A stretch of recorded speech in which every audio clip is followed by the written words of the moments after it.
राधे मेरी स्वामिनी, मैं राधे को दास जन्म जन्म मोहे दीजियो। श्री वृंदावनवा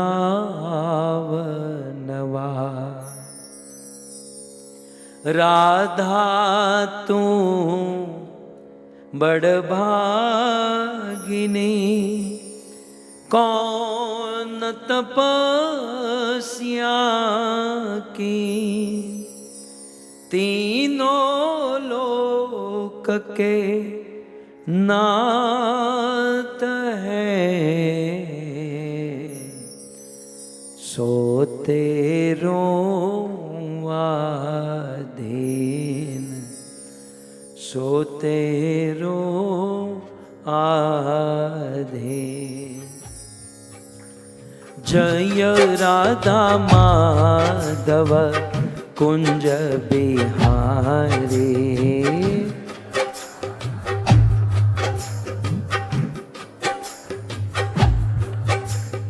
जय राधा माधव कुंज बिहारी,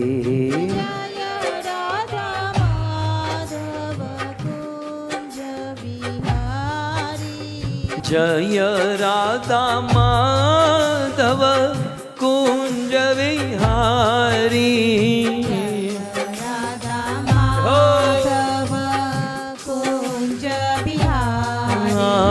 गोपी जनवल्लभ गिरिवरधारी, गोपी जनवल्लभ गिरिवरधारी, गोपी जनवल्लभ गिरिवरधारी, गोपी जनवल्लभ गिरिवरधारी। यशोदानंदन ब्रज जन रंजन, यशोदानंदन व्रज जन रंजन, यशोदानंदन ब्रज जन रंजन, यशोदानंदन व्रज जन रंजन, यशोदानंदन ब्रज जन रंजन, यशोदानंदन व्रज जन रंजन। यमुना तीर वनचारी, यमुना तीर वनचारी, जय राधा माधव कुंज बिहारी, जय राधा माधव कुंज बिहारी, जय राधा माधव कुंज बिहारी, जय राधा माधव कुंज बिहारी। भज गोविंद गोविंद गोपाला, भज गोविंद गोविंद गोपाला, भज गोविंद गोविंद गोपाला, भज गोविंद गोविंद गोपाला, भज मुरली मनोहर नंदलाला, मुरली मनोहर नंदलाला, हे भज मुरली मनोहर नंदलाला, भज मुरली मनोहर नंदलाला, भज गोविंद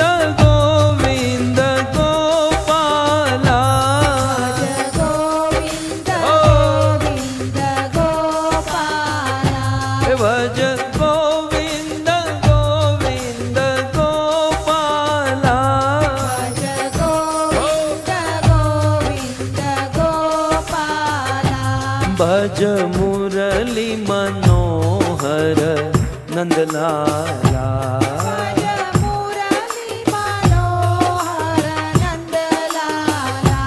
भज मुरली मनोहर नंदलाला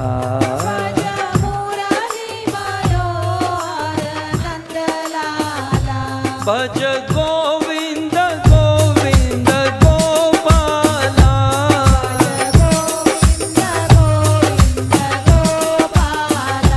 भज गोविंद गोविंद गोपाला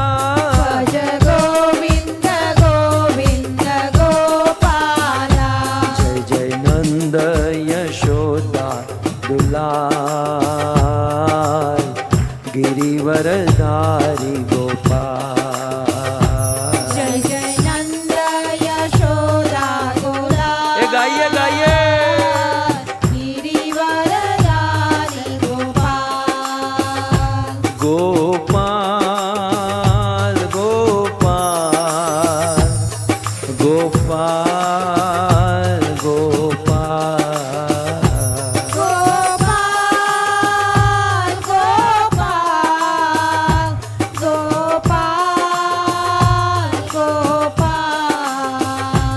गोपाल गोपाल गोपाल गोपाल गोपाल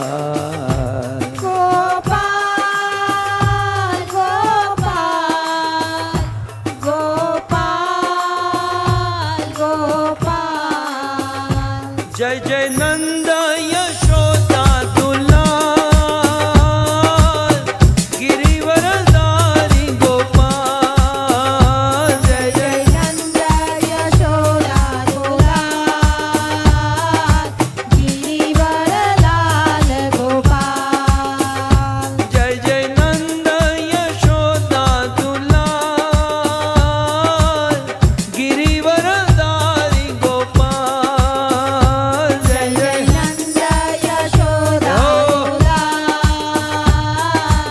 गिरिवरधारी गोपाल हरे कृष्णा कृष्णा कृष्णा हरे हरे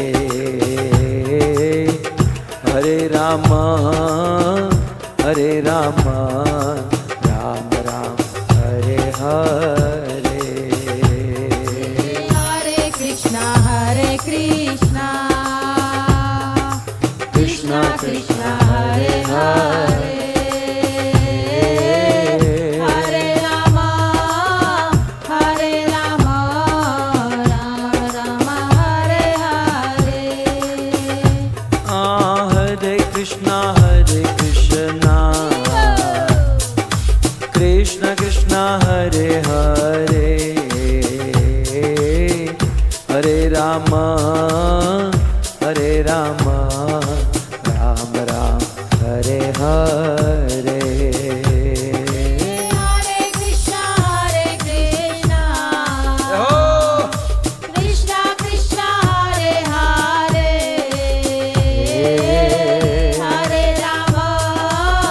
हरे राम राम राम हरे हरे बोलो हरे कृष्णा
राम राम हरे हरे। हरे कृष्णा कृष्णा कृष्णा हरे हरे, हरे राम राम राम हरे हरे। ए बोलो हरे कृष्णा कृष्णा कृष्णा हरे हरे, हरे राम राम राम हरे हरे। हरे कृष्णा कृष्णा कृष्णा हरे हरे, हरे राम राम राम हरे हरे। हरे कृष्णा कृष्णा कृष्णा हरे हरे, हरे राम राम राम हरे हरे। हरे कृष्णा कृष्णा कृष्णा हरे हरे, हरे राम राम हरे हरे। जय जय प्रभुपाद प्रभुपाद प्रभुपाद प्रभुपाद, जय जय प्रभुपाद नित्य गौर हरि बोल हरि बोल हरि बोल हरि बोल, नित्य गौर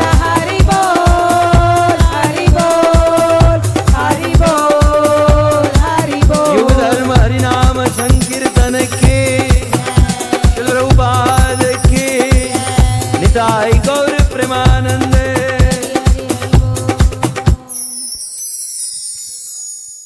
श्री गुरुवे गौरचंद्राय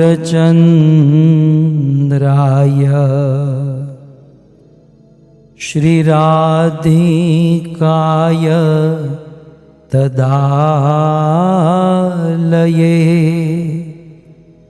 कृष्णाय कृष्ण भक्ताय तद्भक्ताय नमो नमः। यं ब्रह्मा वरुणेन्द्ररुद्रमरुत स्तुवन्ति दिव्येस्तवे वेदे साङ्गपद क्रमोपनिषदे गायन्ति यं सामगा ध्यानावस्थित तद्गतेन मनसा पश्यन्ति यं योगिनो यस्यान्तं न विदु सुरासुरगणा देवाय तस्मै नमः। आराध्यो भगवान् ब्रजेशतनय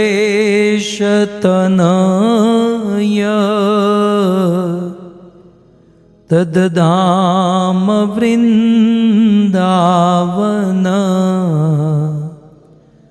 रम्या काचिदुपासना ब्रजबधो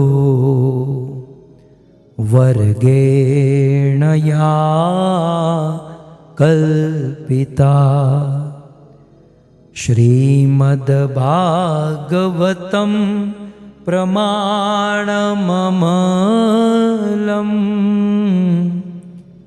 प्रेमापुमल्तो महान् श्री चैतन्य महाप्रभो मतमिदं तत्रादरो नः पर वंशी विभूषितकरा नवनीरदाभात पीताम्बर दरुणबिम्बफल दरोष्ठा पूर्णेन्दुसुन्दरमुखात् अरविन्दनेत्रात्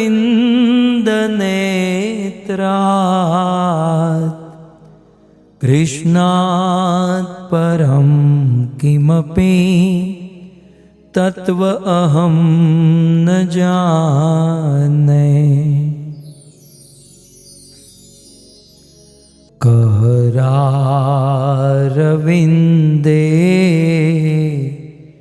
न पदारविन्दम्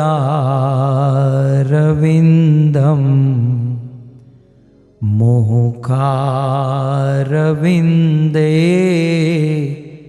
विनिवेशयन्तम्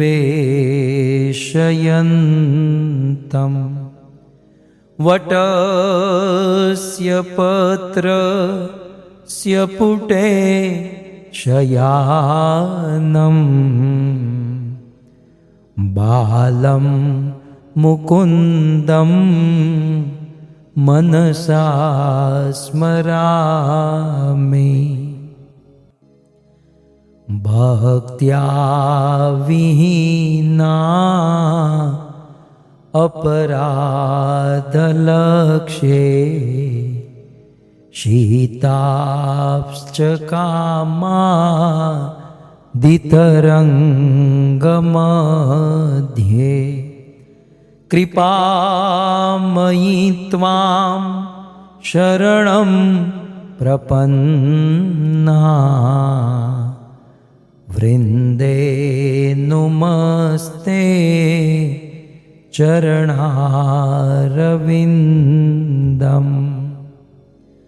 ॐ नमो भगवते वासुदेवाय।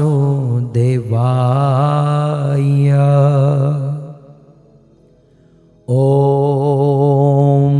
नमो भगवते वासुदेवाय।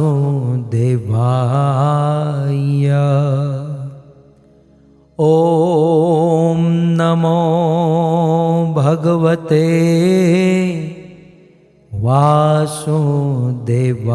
वासुदेवाय। जय जय श्री राधा रमण जय जय नवल किशोर जय गोपी चित्तचोर प्रभो जय जय माखन चोर जय जय माखन चोर। श्री कृष्णचंद्र भगवान की, जगत गुरु शील प्रभुपाद की। उपस्थित भगवत कथा अनुरागी पधारे हुए भक्तवृंद, इस सभा को परम सुशोभित करने वाले हमारे अंतर्राष्ट्रीय कृष्ण भावनामृत संघ इस्कॉन के वरिष्ठ भक्तगण, दूर दूर से देश विदेश से फेसबुक यूट्यूब आदि के माध्यम से बड़ी भारी मात्रा में इस कथा का श्रवण करने वाले समस्त श्रोतागण एवं अपने भावपूर्ण हृदय से यह सुंदर भागवत कथा का आयोजन करने वाले बेचर भाई, पार्वती बहन मकवाणा का यह पूरा परिवार, दयाल भाई विमला बहन और उनके दोनों सुपुत्र केयूर भाई कोकिला बहन अंकुर भाई और भूमि बहन, आप सभी भक्तों का श्रीमद् भागवत कथा के सप्तम दिवस में है। जोतरे जोतामा दिवसो वीती गया पानबाई हैं। हमारी सौराष्ट्रनी गंगा सखी सती पानबाई कहे कि जोतरे जोतामा दिवसो वीती गया। मुझे तो ऐसा लग रहा है कि अभी अभी कथा शुरू हुई है तब तक तो 7वां दिन आ गया। तो श्रीमद् भागवत कथा के इस सप्तम दिवस में पुनः एक बार आप सब का स्वागत एवं आप सब के चरणों में हमारा प्रणाम। चाहे भारत हो, अमेरिका हो, कहीं भी हो, संडे की छुट्टी सबको होती है। कारण यही है कि रवि माने सूर्य और सन माने सूर्य। तो ये जो रविवार है, ये जो संडे है, ये सूर्य का वार है। दोनों इंग्लिश में भी संडे कहते हैं और हमारे देश में भी रविवार। तो रवि माने सूर्य, सन माने सूर्य। तो ये संडे जो है, ये रविवार का जो दिन है, ये क्यों मिला है? सैटरडे को मौज मस्ती कर लो, चलो एक दिन, लेकिन रविवार का दिन जो है ये स्पेशल क्यों है? केवल बरमूडा पहनकर घर पर बैठे रहे, सोफे में बैठकर टीवी देखते रहे, खाते पीते रहे? संडे, इसका नाम जो है ना, नाम ही इसका परिचय है। संडे, रविवार, ये सूर्य का दिन है। हमारे वेदों में, हमारे शास्त्रों में सूर्य को भास्कर कहा गया और भगवान भास्कर के विषय में अनेकों बातें, अनेकों स्तुतियां की गई है शास्त्रों में। परंतु सूर्य का विशेष प्रतीक जो है, सूर्य ज्ञानी है। सूर्य के साथ ज्ञान की उपमा की जाती है। इसलिए हम लोग मंगलाचरण में कहते हैं ओम अज्ञानतिमिरान्धस्य ज्ञान अंजन शलाकया। हम और हमारी श्रुतियों में भी कहा गया तमसो मां ज्योतिर्गमया। तमसो, तम माने अंधकार, तो अंधकार से ज्योति की ओर, अंधकार से उजाले की ओर, प्रकाश की ओर गति करे। तो प्रकाश क्या है? प्रकाश माने सूर्य। तो सूर्य ज्ञान का प्रतीक है, सूर्य प्रकाश देता है।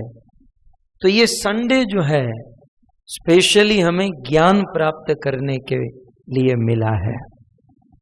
सो रविवार का दिन ज्ञान ग्रहण करने के लिए, और हमारे शिल प्रभुपाद जी ने एक बहुत सुंदर योजना बनाई है कि एटलीस्ट रविवार के दिन मंदिरों में जाना और गीता भागवत आदि का ज्ञान प्राप्त करना। आइए, जो संकल्प है हमारा कि हम रोज पुरुषोत्तम महिमा सुनेंगे। तो गत सत्र में हमने सुना कि किस प्रकार भगवान विष्णु पुरुषोत्तम, अभी तो ये पुरुषोत्तम नहीं बना है, अभी तो ये अधिक मास है। किस प्रकार भगवान विष्णु अधिक मास के हाथ को पकड़कर क्षीर सागर के तट से गौलोक वृंदावन लेकर गए और भगवान श्री कृष्ण के सामने खड़े रहे। भगवान विष्णु ने सुंदर स्तुति की और अधिक मास ने अपना सारा दुख निवेदन किया। तब भगवान श्री कृष्ण ने उस अंतिम श्लोक में बहुत सुंदर बात बताई थी कल, कि कृष्ण ने कहा कि आप मेरे पास आए हो, ये बहुत अच्छा काम किया। मेरे पास आकर आप लोगों ने बहुत अच्छा कार्य किया, क्योंकि अब अत एनम करिष्यामि, अब मैं क्या करूंगा? कृष्ण कहते हैं कि अब मैं सर्वोपरि, हे अधिक मास, अब मैं आपको सर्वोपरि बना दूंगा। सर्वोपरि माने कितना सर्वोपरि, कितना श्रेष्ठ? तो कहते हैं यथा अहम। कृष्ण कहते हैं यथा अहम, मैं जितना श्रेष्ठ हूं, कृष्ण कहते हैं मैं जितना उत्तम हूं, उतना ही उत्तम, उतना ही श्रेष्ठ मैं इस अधिक मास को बना दूंगा। क्यों? क्योंकि ये मेरी शरण में आया है। इस दुनिया में ऐसा ठाकुर, ऐसा भगवान आप कहीं नहीं पाओगे। चैलेंज देकर कहता हूं, शर्त लगाना गुनाह है, नहीं तो लगा देता आपके साथ, आज तो हो जाती। मुझे याद आ रहे हैं मेरे अंगद जी। कभी कभी अंगद जी की बात सुनता तो रोंगटे खड़े हो जाते हैं।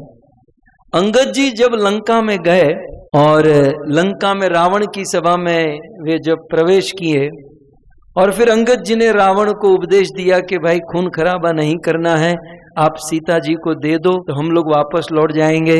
लेकिन रावण नहीं माना। रावण ने कहा युद्ध करेंगे, युद्ध करेंगे।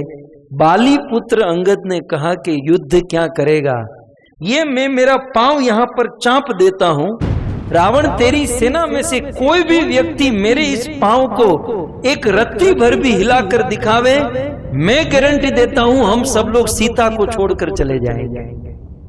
आप विचार कीजिए, बंदे ने कितना बड़ा रिस्क ले लिया। अंगद जी कहते हैं कि रावण तुम्हारी सभा में से कोई भी मेरे पांव को थोड़ा भी हिला दे तो हम सब लोग, भगवान राम, हम सब लोग सीता को छोड़कर चले जाएंगे। सोचो यदि किसी ने पांव हिला दिया होता तो है? लेकिन अंगद तो अंगद है कि मोरे मन प्रभु असविश्वासा, राम ते अधिक राम कर दासा। अंगद जी को भगवान के चरणों में दृढ़ विश्वास था कि भगवान अपने वचन को एक बार तोड़ सकते हैं, लेकिन मैं यदि बोल दूं तो भगवान उसे मिथ्या नहीं कर सकते। और अंगद ने पांव चाप दिया। रावण ने अपनी सेना को आदेश दिया, 1 बाय 1 सब लोग अंगद जी के चरण को हिलाने का प्रयास, कोई नहीं हिला पाए। तब रावण ने सोचा चलो मैं ट्राई करके देख लेता हूं, यदि इसका पांव हिल गया तो युद्ध बुद्ध करने की जरूरत नहीं, सीता को ऐसे ही हम प्राप्त कर लेंगे। तब रावण खड़ा हुआ, अंगद जी के चरणों में गिरा, और जब रावण अंगद जी के चरणों को स्पर्श करने गया तो अंगद जी रावण से कहते हैं, अरे दुष्ट, तू मेरे चरण क्यों पकड़ रहा है? अब तुझे चरण तो पकड़ना ही है, तो तू इसी प्रकार यदि राम के चरण पकड़ ले तो तू धन्य हो जाएगा। राम अपने जैसा तुझे बना देंगे। और ऐसा ही हुआ था ना, जब विभीषण जी, रावण ने विभीषण को त्याग दिया और विभीषण जी भगवान रामचंद्र के पास आए। अब दूर से जब विभीषण जी आ रहे थे तब भगवान रामचंद्र की सेना देखने लगी कि ये विभीषण आ रहे हैं, अब पता नहीं क्यों आ रहे हैं, कहीं हमारा भेद जानने के लिए तो नहीं आ रहे हैं।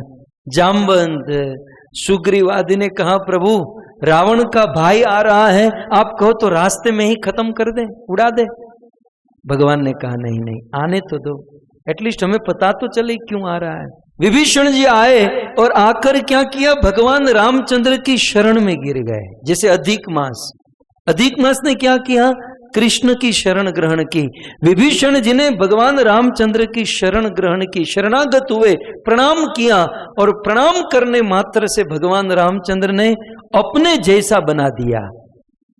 भगवान राम के मुख से निकला, लंकेश, लंकेश, आज मैं तुम्हें लंका का राजा घोषित करता हूं, आज मैं तुझे लंका का राज तिलक करता हूं। सुग्रीव आदि ने कहा, प्रभु आप तो बड़े एडवांस हो यार, अभी तो रावण के साथ युद्ध भी नहीं हुआ, हमने लंका को अभी तक जीता नहीं, और आप तो बस एडवांस में ही राजा बनाने निकले। प्रभु कदाचित रावण के साथ युद्ध करने में हम लोग हार गए, रावण के साथ युद्ध करने में हम लोग हार गए, तो आप विभीषण को क्या दोगे? तब भगवान रामचंद्र कहते हैं कि ये तो रघुकुल है? रघुकुल में आज तक किसी ने अपने वचन को मिथ्या नहीं किया। रघुकुल रीत सदा चली आई, प्राण जाई पर वचन न जाई। मैं विभीषण को लंका का राजा बनाऊंगा सुग्रीव जी, और यदि मैं रावण से हार गया और विभीषण को लंका का राज नहीं दे पाया तो विभीषण को मैं मेरी अयोध्या का राजा बनाऊंगा, लेकिन राजा अवश्य बनाऊंगा। भगवान के शरण में जब कोई जाता है तो भगवान उसे अपने जैसा बना देते हैं, अपने जैसा ऐश्वर्य, सुख, समृद्धि, अपने जैसा सब कुछ प्रदान। और इसका ज्वलंत प्रमाण है अधिक मास, जिसकी कथा हम लोग सुनने जा रहे हैं। कुछ नहीं था इस महीने के पास, आपने तो सुनते ही आ रहे हैं, जिसको मल मास घोषित कर दिया गया, अन्य लोगों ने जिसको मल मास डिक्लेयर कर दिया, लेकिन एक कार्य बहुत अच्छा किया कि वे भगवान की शरण ग्रहण किया। किसी उत्तम व्यक्ति की शरण ग्रहण करने में बहुत लाभ है, बहुत लाभ है।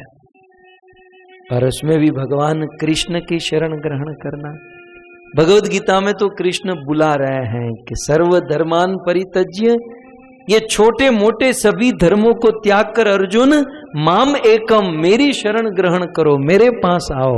इसका अर्थ ये नहीं है कि भगवान के वहां लोगों की कमी पड़ गई है, वहां पर पॉपुलेशन कम है इसलिए भगवान बुला रहे हैं, ऐसा नहीं है। भगवान की करुणा है बस। माम एकम शरणम व्रज, मेरी शरण में आओ, मैं तुम्हें अपने जैसा बना दूंगा। सो भगवान अपने जैसा बनाकर भी संकोच महसूस करते हैं। तो आज सर्वोपरि भगवान कृष्ण ने कहा कि अधिक मास मैं तुम्हें सर्वोपरि बना दूंगा। कितना सर्वोपरि? यथा अहम, मैं जितना उत्तम हूं उतना ही उत्तम मैं तुम्हें बना दूंगा। तो आइए अब भगवान श्री कृष्ण बोलना शुरू करते हैं। श्री कृष्ण उवाच गुणे कीर्त्यानुभावेन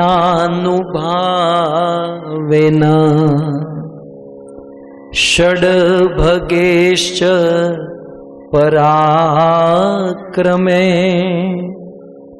भक्तानां वरदानेन गुणैरन्यैश्च मासके गुणे अन्यैश्च मासके।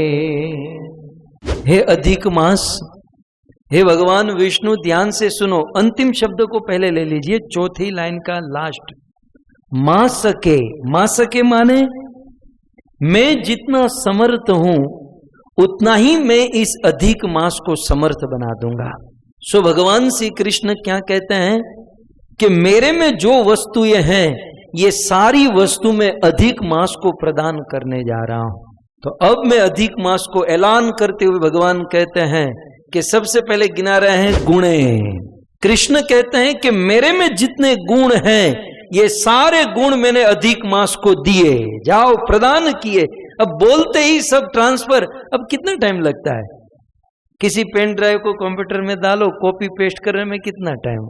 जब मनुष्य की ये सुविधा है तो भगवान की तो सुविधा का क्या कहना। तो भगवान श्री कृष्ण कहते हैं अधिक मास गुणे, मेरे सारे गुण तुमको दिए। और कीर्त्या अनुभावेन, कृष्ण कहते हैं मेरी जितनी कीर्ति है, मेरे जितने यश है, मेरा जितना फेम है, ये सारा फेम कीर्ति यश मैंने तुम्हें दिया। दूसरा, तीसरा कहते हैं अनुभाव। तीसरा है अनुभाव।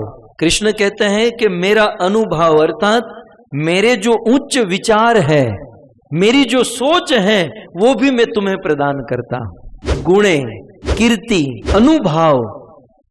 अनुभाव का दूसरा अर्थ तो ये भी होता है अनुभव।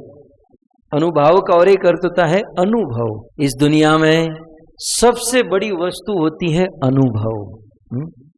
हमें वरिष्ठों का संग करना चाहिए। क्यों? कभी कभी हो सकता है कि कोई बड़े व्यक्ति से हमारे अंदर ज्ञान ज्यादा हो, हम पढ़ लिख कर किताब के कीड़े बनकर ज्ञानी तो हो सकते हैं, लेकिन अनुभव तो किसी साधु, किसी वरिष्ठ के सानिध्य में ही प्राप्त होता है। ज्ञान बड़ी चीज नहीं है भक्तों, लेकिन ज्ञान का अनुभव होना ये बहुत बड़ी वस्तु है।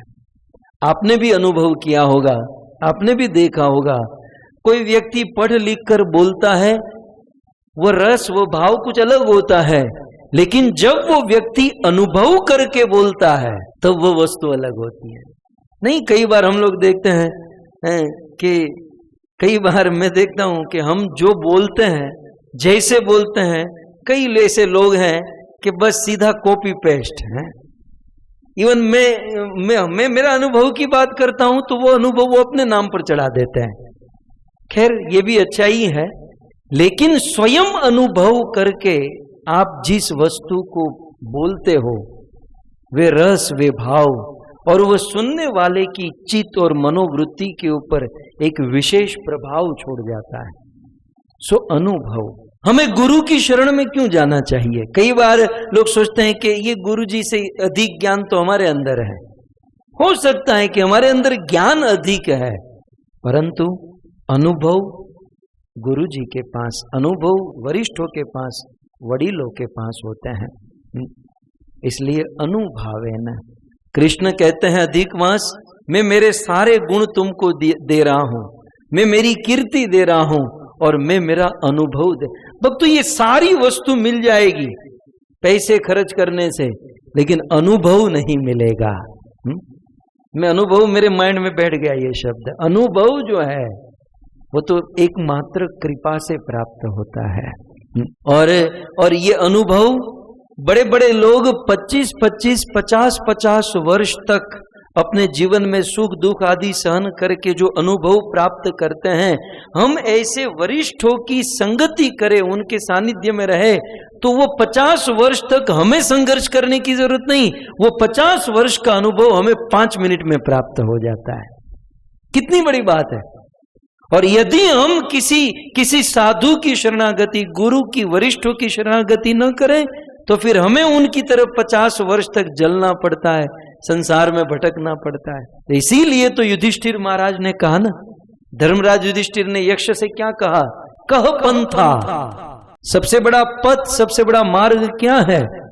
तब धर्मराज युधिष्ठिर ने कहा था, महाजनो ये न गतः स पंथा। जो महाजन है, जो बड़े बड़े लोग हैं, उनका जो अनुभव है, वो अनुभव के मार्गदर्शन में चलना ही बुद्धिमानी है।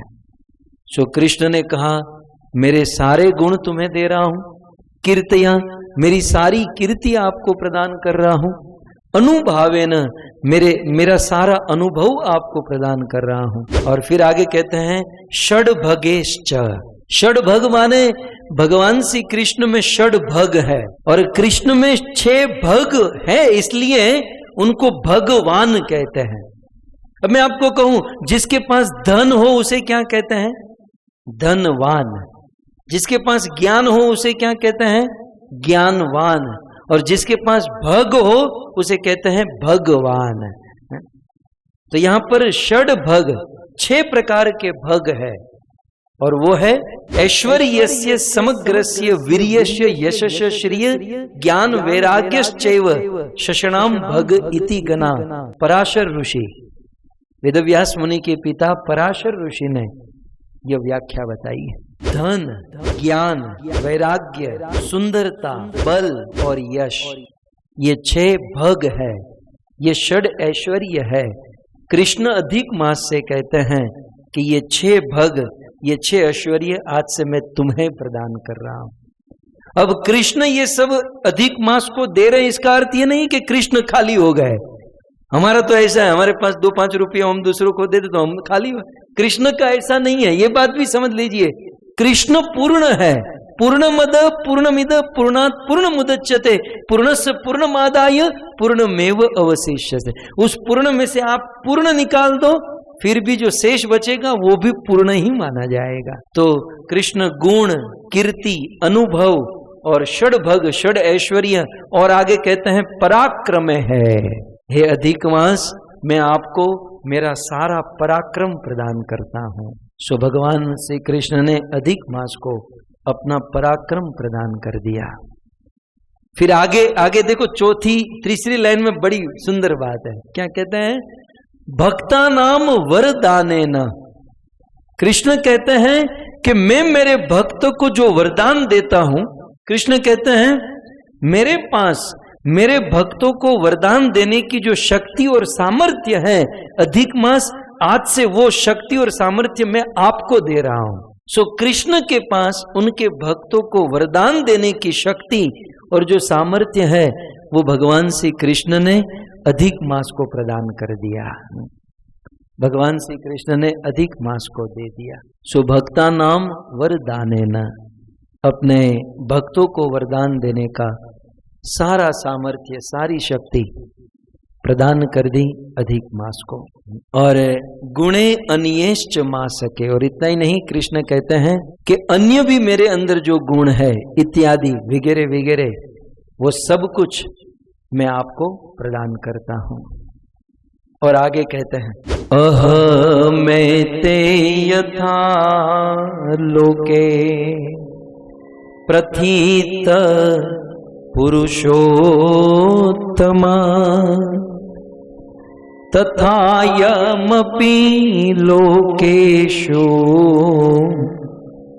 प्रथितः पुरुषोत्तमा प्रथित पुरुषोत्तमा।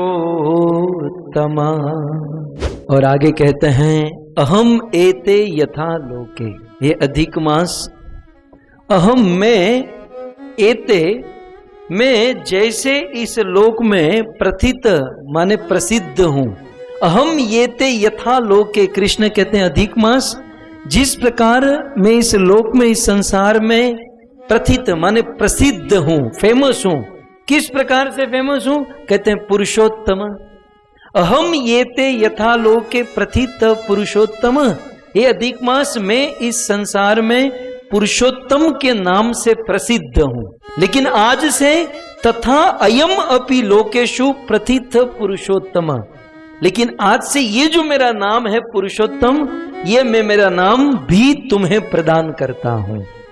आज से न तो तुम मल मास हो, आज से न तो तुम अधिक मास हो, आज से तुम एक और मात्र एक पुरुषोत्तम मास हो। तो अब पुरुषोत्तम मास का नामकरण हुआ, पुरुषोत्तम मास की जय। स्वयं भगवान श्री कृष्ण ने इनका नाम रखा पुरुषोत्तम।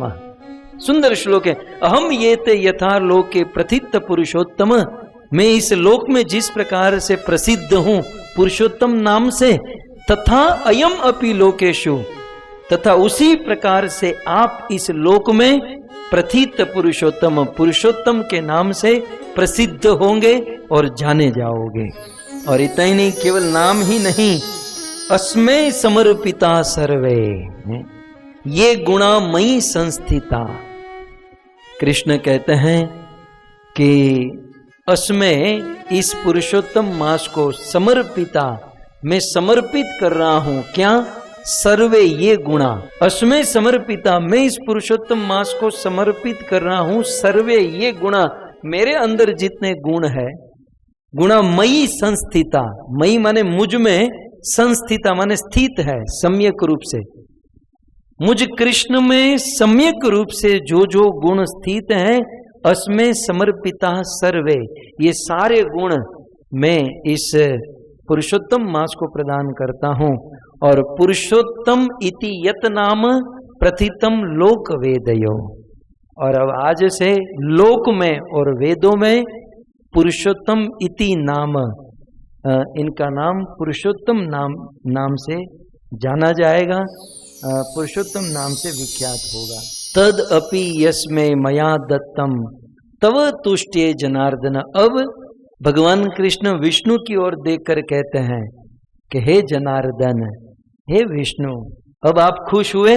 मतलब भगवान श्री कृष्ण विष्णु से कहते हैं कि विष्णु जी अब हैप्पी, खुश, आप इस दुखी आत्मा को लेकर मेरे पास आए और मैंने इनको जो दिया इससे आप, तो तद अपि अस्मै मया दत्तम, वह नाम भी मैंने दे दिया, किसके लिए? तव तुष्टे जनार्दन। दूसरी लाइन में, हे जनार्दन तव तुष्ट, ये आपकी संतुष्टि के लिए मैंने इनको ये सब कुछ प्रदान कर दिया। इसका अर्थ क्या है कि एक गुरु की संतुष्टि के लिए भगवान हमें ये सारे गुण और ऐश्वर्य प्रदान करते हैं। इसलिए तो शास्त्र में कहा गया, गुरु कृपा ही केवलम शिष्यस्य परम मंगलम। हमारे अंदर यदि योग्यता का विचार किया जाए तो हमारे अंदर कुछ नहीं है, लेकिन भगवान हमारे ऊपर कृपा करते हैं तो हमारे गुरु को देखकर, भगवान जनार्दन को, विष्णु को देखकर कृष्ण ने ये सब कुछ दिया।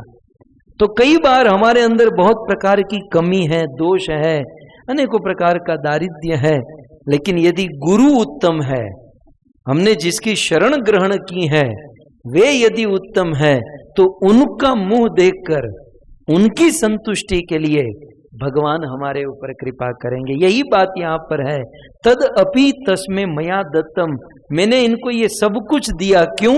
तव तुष्टे जनार्दन, हे जनार्दन आपकी संतुष्टि के लिए, आपको प्रसन्न करने के लिए मैंने इनको, नहीं तो मैं थोड़ी इस अधिक मास को जानता था, ये अधिक मास कौन है मैं थोड़ी जानता था, मैं तो आपको जानता था। तो अहम एवास्य संजात स्वामी च मधुसूदन। अब अहम एवास्य संजात सम्यक रूप से होने जा रहा हूं। अब देखिए भगवान विष्णु ने कहा प्रभु आपने अपना सब कुछ दे दिया, ठीक है, आपने अपना सब कुछ अधिक मास को दे दिया, गुण ऐश्वर्य ये सब कुछ, लेकिन प्रभु अभी भी एक कमी रह गई। बोले क्या? बोले अन्य जितने भी 12 महीने हैं ये सभी महीने के अधिष्ठाता देवता है, लेकिन इस अधिक मास का अधिष्ठाता देवता कोई नहीं है।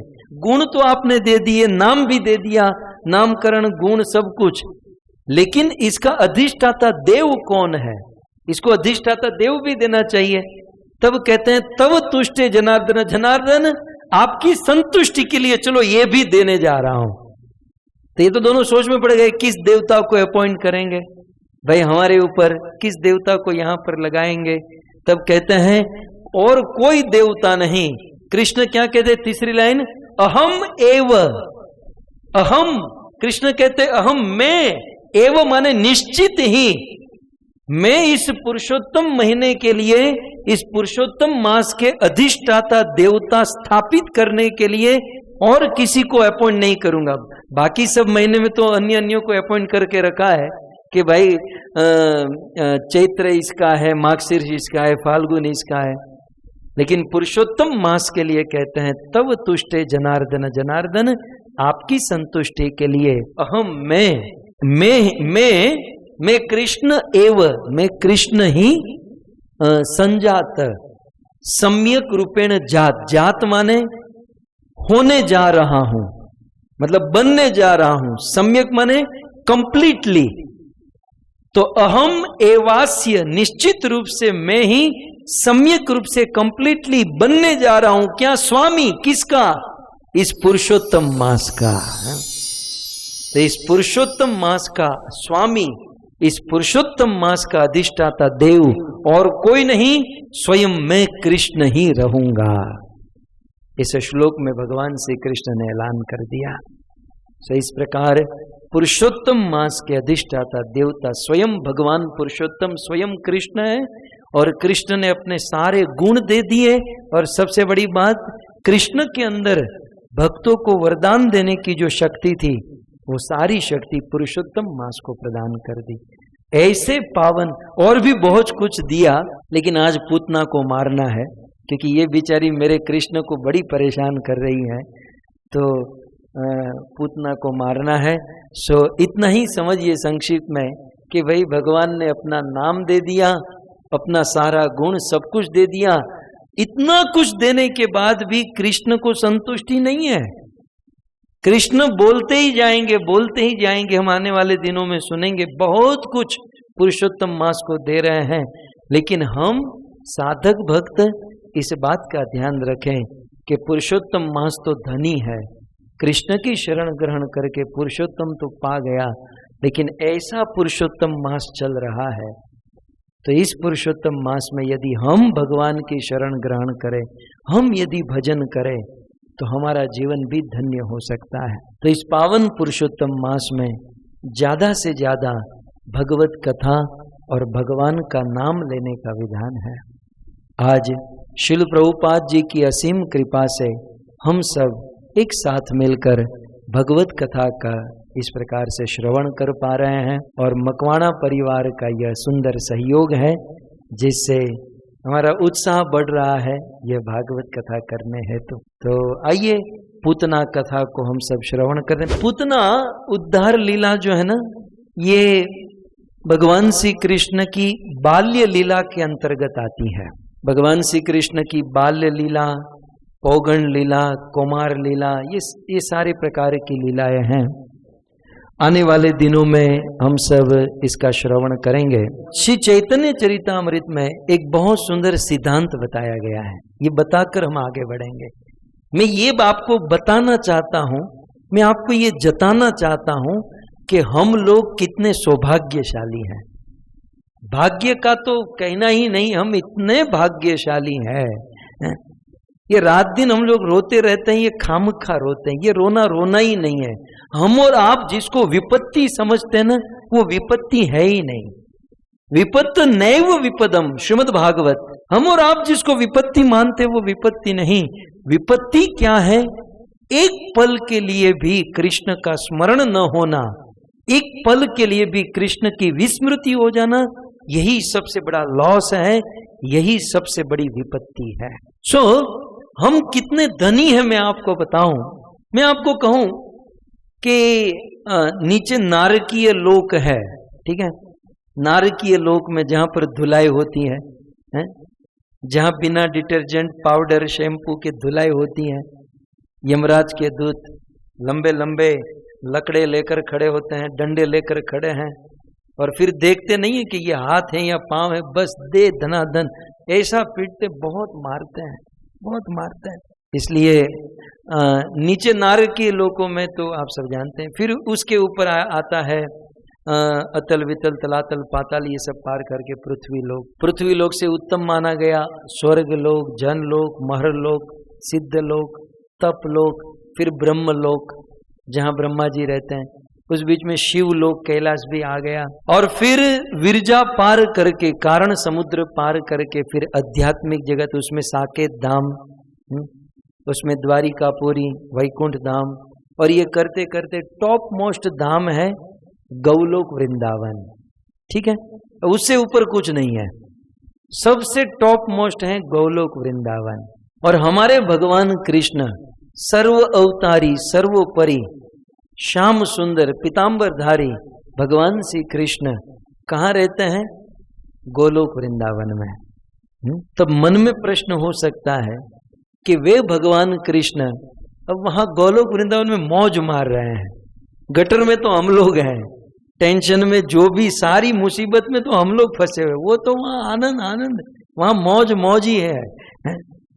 और हम लोग तो वहां की सोच भी नहीं सकते। हम तो वहां कई बार साधु संत कहते हैं कि भाई चलो भगवान के धाम, प्रभुपाद कहते हैं ना, चलो बैक टू गॉड हेड, लेकिन हम लोग सोचते हैं बैक टू गॉड हेड जाकर क्या, हम तो यहीं मस्त है। ये कैसा है जानते हैं? पुराणों में कथा आती है कि एक बार इंद्र को श्राप मिला, और श्राप ऐसा मिला कि पृथ्वी पर सूअर बना। कौन? देवराज इंद्र। और भारत में, और भारत के किसी छोटे से गांव खेड़े में सूअर बना। और सूअर का तो क्या होता है? सूअर है ना, पीक है, सूअर, शुकर। तो सूअर क्या होता है? वो तो कीचड़ में, मल में ही पड़ा रहता है। तो इंद्र तो सूअर बन गया। अब स्वर्ग लोग खाली हो गया, मतलब स्वर्ग के राजा नहीं रहे।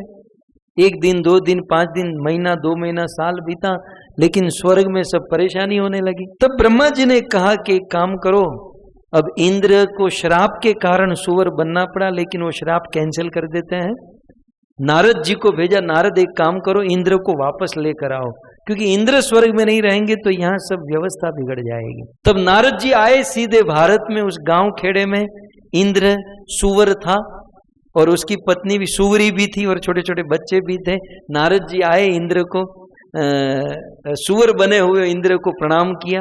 इंद्र, वो सूअर ने ऐसे हाथ ऊपर जितना कर सकता था उतना किया, और फिर नारद जी ने कहा कि महाराज, हे इंद्र देवता, मैं आपको स्वर्ग में ले जाने के लिए आया हूं।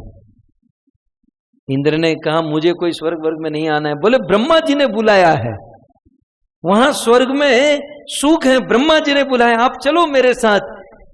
इंद्र ने कहा कि मैं आपके साथ चलूंगा, लेकिन ये मेरी सूरी मेरे साथ आ सकती है? वो सूअर की पत्नी। नारद जी कहते वहां शची माता, आपकी धर्म पत्नी, सती साध्वी नारी शची इंतजार करे। बोले नहीं, ये सूरी जो है ना, ये मेरी प्राण प्रिया है, और मैं तो इसके साथ गाना गा चुका हूं। नारद जी ने कहा कौन सा गाना गा चुके हैं? तो इसने गाया, जन्म जन्म का साथ है तुम्हारा हमारा, तुम्हारा हमारा, अगर न मिलते इस जीवन में, लेते जन्म दोबारा, जन्म जन्म का साथ है। तो वो सूरी भी गाने लगी, जन्म जन्म का साथ है। तो दोनों नारद जी ने कहा कि भाई ये कहां से जन्म जन्म का साथ हो गया। तो इंद्र ने कहा कि ये सूर्य आ सकती, बोले हाँ चलो। नारद जी ने कहा ठीक है, इसको ले लेना साथ में। तो बोले अब तो चलो। तो सूर्य ने थोड़ा सोचेगा, बोले सूर्य आएगी तो मेरे बच्चे रह जाएंगे। बोले ये जो चिंटू मिंटू पिंटू टॉमी, ये जो 10 15 20 25 जो सूअर के बहुत सारे होते हैं, तो ये पूरी टीम जो है ना ये आ सकती है। नारद जी ने कहा कि इसको स्वर्ग में ले जाकर क्या करोगे। नारद जी ने कहा चलो ठीक है, ये बच्चे भी आ सकते हैं, अब चलो मेरे साथ। सूर्य ने कहा रुको रुको रुको रुको। नारद जी यहाँ 2400 घंटा हम लोग फीस्ट करते हैं, फीस्ट खाते हैं, माने भोजन 56 भोग। 56 भोग क्या है, वो मल, वो कीचड़। तो देवराज इंद्र कहते हैं कि नारद जी स्वर्ग में ऐसा कीचड़ मिलेगा, स्वर्ग में ये सब मल मिलेगा, ये कीचड़ ये गंदगी मिलेगी खाने को। तो कहने का अर्थ ये है कि इस संसार में फंसा हुआ जीव क्या कल्पना कर सकता है कि स्वर्ग में कितना सुख है। जब स्वर्ग की कल्पना नहीं कर सकता तो स्वर्ग से पार ब्रह्मलोक, और ब्रह्मलोक से पार वैकुंठ, और उससे पार गोलोक की क्या कल्पना कर सकता है। ये सब हमारे मन और बुद्धि के परे है। लेकिन बस आचार्यों के वचनों के ऊपर विश्वास, भगवत गीता भागवत के ऊपर विश्वास रखकर यदि हम आगे बढ़ेंगे तो निश्चित ही हम उसे प्राप्त कर पाएंगे। सो प्रश्न ये है कि इतने उत्तम लोक में भगवान श्री कृष्ण रहते हैं, तो उस गोलोक धाम को छोड़कर कृष्ण धरती पर क्यों आए। ये प्रश्न तो प्राय पूछा जाता है कि कृष्ण अपने उस टॉप मोस्ट धाम, उस जहां मौज ही मौज है, आनंद ही आनंद है, उस गोलोक धाम को छोड़कर धरती पर क्यों आए। असुरों को मारने के लिए, अपनी भ्रिकुटी भंग मात्र से जो पूरे ब्रह्मांड का प्रलय कर सकते हैं, वो 5-25 असुर को मारने के लिए धरती पर क्यों आएंगे। नहीं, धर्म की स्थापना करने के लिए प्रभुपाद काफी है, उनको आने की क्या जरूरत है। साधु संत महात्मा काफी है, स्वयं भगवान अपनी मौज मस्ती आनंद छोड़कर क्यों आएंगे। बहुत सारी बातें अनेक लोगों ने अपने अपने मन और बुद्धि से बताया कि कृष्ण इसलिए आते इसलिए आते इसलिए आते हैं। लेकिन चैतन्य चरितामृत में श्री चैतन्य महाप्रभु ने कहा कि भगवान कृष्ण इस धरती पर आते हैं तो एक और मात्र एक, अपने भक्तों के साथ लीला करने के लिए। और लीला में भी कौन सी लीला, वो लीला जिस लीला का आनंद भगवान को गोलोक में भी नहीं मिलता है। ये बात ध्यान रखिएगा, गोलोक में वात्सल्य रस है, लिख लीजिएगा जहां लिखना चाहते हो। गोलोक वृंदावन में वात्सल्य रस है, लेकिन ध्यान रहे वात्सल्य लीला नहीं है। बाल लीला जो कहते हैं ना, बाल्य लीला, ये गोलोक धाम में भी नहीं है। ये बाल्य लीला का सुख, बाल्य लीला का आनंद एक और मात्र एक इस धरती पर ही पॉसिबल है। इस भौम वृंदावन में, इस धरती के वृंदावन में ही संभव है, पॉसिबल है। इसलिए गोलोक धाम में भी जो लीला नहीं होती, उस लीला को करने के लिए भगवान कृष्ण इस धरती पर, और चैतन्य चरितामृत में इस सिद्धांत को बताते हुए स्वयं महाप्रभु ने कहा, माता यदि पुत्र भावे करे न बंधन, माता यदि पुत्र भावे करे न बंधन, अति हीन ज्ञाने करे लालन पालन, अति हीन ज्ञान करे लालन पालन। स्वयं भगवान कृष्ण चैतन्य महाप्रभु के रूप में आए और उन्होंने अपने अवतार का कारण चैतन्य चरितामृत में बताया। माता यदि पुत्र भावे करे न बंधन, भगवान के मन में ये लोभ हुआ कि कब कोई एक मां मुझे अपना बेटा मानेगी, मुझे अपना बच्चा मानेगी, और मुझे अपना बेटा और बच्चा मानकर कब कोई मां मेरा लालन पालन करेगी। कृष्ण के मन में ये लोभ हुआ। कृष्ण देखते हैं कि सकल संसार करे मोर विधि भक्ति, सकल संसार करे मोर भय भक्ति। अरे ये तो गड़बड़ हो गई, ये तो पूरी दुनिया मेरे से डरने लगी है, ये पूरा जगत मेरी भय भक्ति करता है। कई बार नहीं, हम लोग गाड़ी लेकर जाते हैं, रास्ते में मंदिर आता है तो भाव प्रेम नहीं होता, हम सोचते हैं कि अब मंदिर बीच में आ गया, अब गाड़ी से उतरकर दर्शन नहीं करेंगे तो एक्सीडेंट हो जाएगा, तो एक्सीडेंट के डर से हम मंदिर में जाते हैं। तो पूरी दुनिया भय के कारण, सकल संसार करे मोर भय भक्ति, लेकिन कब कोई मेरे से प्रेम भक्ति करेगा? और प्रेम में भी माधुर्य तो गोलोक में है, वात्सल्य भी है, लेकिन कब मैं छोटा सा बच्चा बनूंगा और कब कोई एक मां मुझे अपना बेटा मानेगी और मेरा लालन पालन करेगी। भगवान कृष्ण बहुत प्रसन्न होते हैं जब हम उनको अपना बेटा मानकर उनकी सेवा करते हैं, उनका भजन करते हैं। कृष्ण कहते हैं कि मैं बच्चा बनूं, कोई भक्त मेरे बाबा नंद बाबा यशोदा मैया की तरह बने और मेरी मां बनकर मुझे बांध भी दे, तो उस माता के बंधन में जो मुझे आनंद है वो आनंद स्वतंत्र विचरण करने में नहीं है। वेद मुझे स्वतंत्र कहता है, नेति नेति करता है, लेकिन माँ के बंधन में बंधने में जो मुझे आनंद है। कभी कभी माँ छड़ी लेकर मेरे पीछे दौड़ती है, माँ के भय से दौड़ने में जो आनंद है वो आनंद कहीं नहीं है। कृष्ण के मन में ये लोभ है और ये बाल लीला गोलोक में नहीं है, लिख लेना, शायद और कोई नहीं बताएगा। गोलोक में ये बाल लीला नहीं है, ये बाल लीला धरती पर ही है। तो अब आप सोचिए कि हम कितने फॉर्चुनेट हैं, हम कितने सौभाग्यशाली हैं कि जो भगवान श्री कृष्ण की लीला गोलोक में नहीं है, वो लीला इस धरती पर, और इस धरती पर कृष्ण ने वह लीला की केवल 5000 वर्ष बीते, और अब ये लीला कब होगी? करोड़ों करोड़ों वर्ष के बाद होगी। तो हम कितने सौभाग्यशाली हैं कि जिस बाल्य लीला का आस्वादन करने के लिए कृष्ण इस धरती पर आए थे, हम उससे बिल्कुल निकट हैं, और इसीलिए ये प्रभाव है कि हम ये सब कुछ सुन रहे हैं। गोलोक में रास है, गोलोक में गोपी और कृष्ण का संबंध है। गोलोक में कृष्ण की उम्र क्या है मैं आपको कहूं, आप गोलोक में आप सब जाने वाले हो भाई, आप तुम बता जाओ तो मैंने ले जाओ साथ है, आप सब गोलोक, इतनी कथा सुनने वाले तो गोलोक ही जाएंगे ना, इतनी कथा आप लोग सुनते हैं, तो गोलोक तो आप जाओगे। तो गोलोक में भगवान श्री कृष्ण आद्यम पुराण पुरुषम नव यौवनम च, 15 साल और लगभग 8-9 महीने के होते हैं, मतलब 16 साल के। अब 16 साल के कृष्ण के साथ बाल्य लीला कैसे करोगे? 16 वर्ष ना कृष्ण माटी खाता भूंडा लागे, भूंडा समझो हमारो काठियावाड़ी शब्द है, હવે એનું મારે ટ્રાન્સલેશન શું કરું? તો 16 વર્ષનો કોઈ देखिए, छोटे छोटे बच्चे रोते हैं ना तो वो रोते भी अच्छे लगते हैं, पर हम मोटा थे न कोई होय होय माड़ी हाँ मर गया तो ये कि सारा लागे है? छोटे बच्चे की जो चेष्टा है, जो लीला है, वो कुछ दिव्य होती है। तो अब आपके मन में भाव है कि भाई कृष्ण लड्डू गोपाल है, कृष्ण बालक है, અને તમે गोलोक जशो तो एमनु काई निकलशे ज नहीं।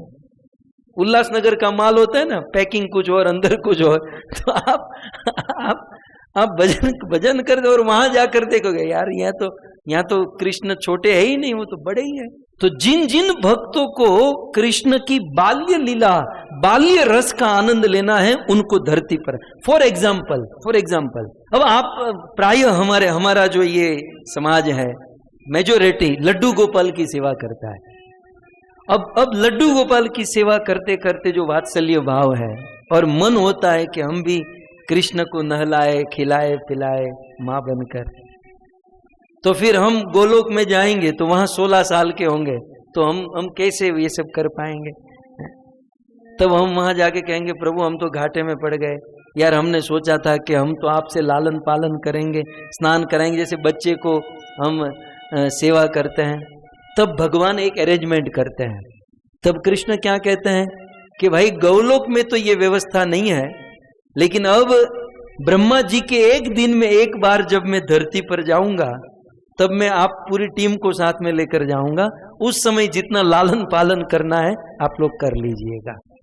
कहने का अर्थ यह है कि बाल्य लीला कृष्ण की गोलोक में नहीं है। जब बाल्य लीला करनी होती है तब सारा साज सामान धरती पर आता है, और इस धरती पर ही कृष्ण की बाल्य लीला संभव है। तो कृष्ण धरती पर अवतार क्यों लेते हैं? क्योंकि कृष्ण का मन मचल जाता है कि कोई मां बने, कोई पिता बने और मेरा लालन करे। श्रीपाद वल्लभाचार्य वात्सल्य रस के उपासक, जिन्होंने पूरी धरती को वात्सल्य रस प्रदान किया, ऐसे श्रीपाद वल्लभाचार्य सुखदेव के अवतार कवि कर्णपुर ने घोषित किया। उन्होंने बहुत सुंदर भजन लिखा, भगवान श्री कृष्ण की सेवा उपासना वात्सल्य वहां।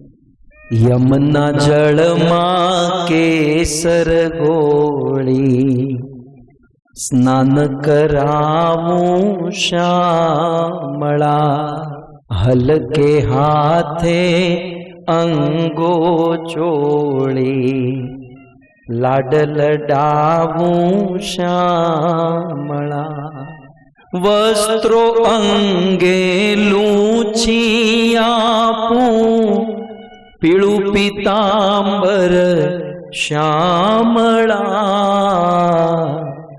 तिल सुगंधी नाखिया को, वाकड़िया तारा वाळमा, यमुना जलमा केसर गोળી।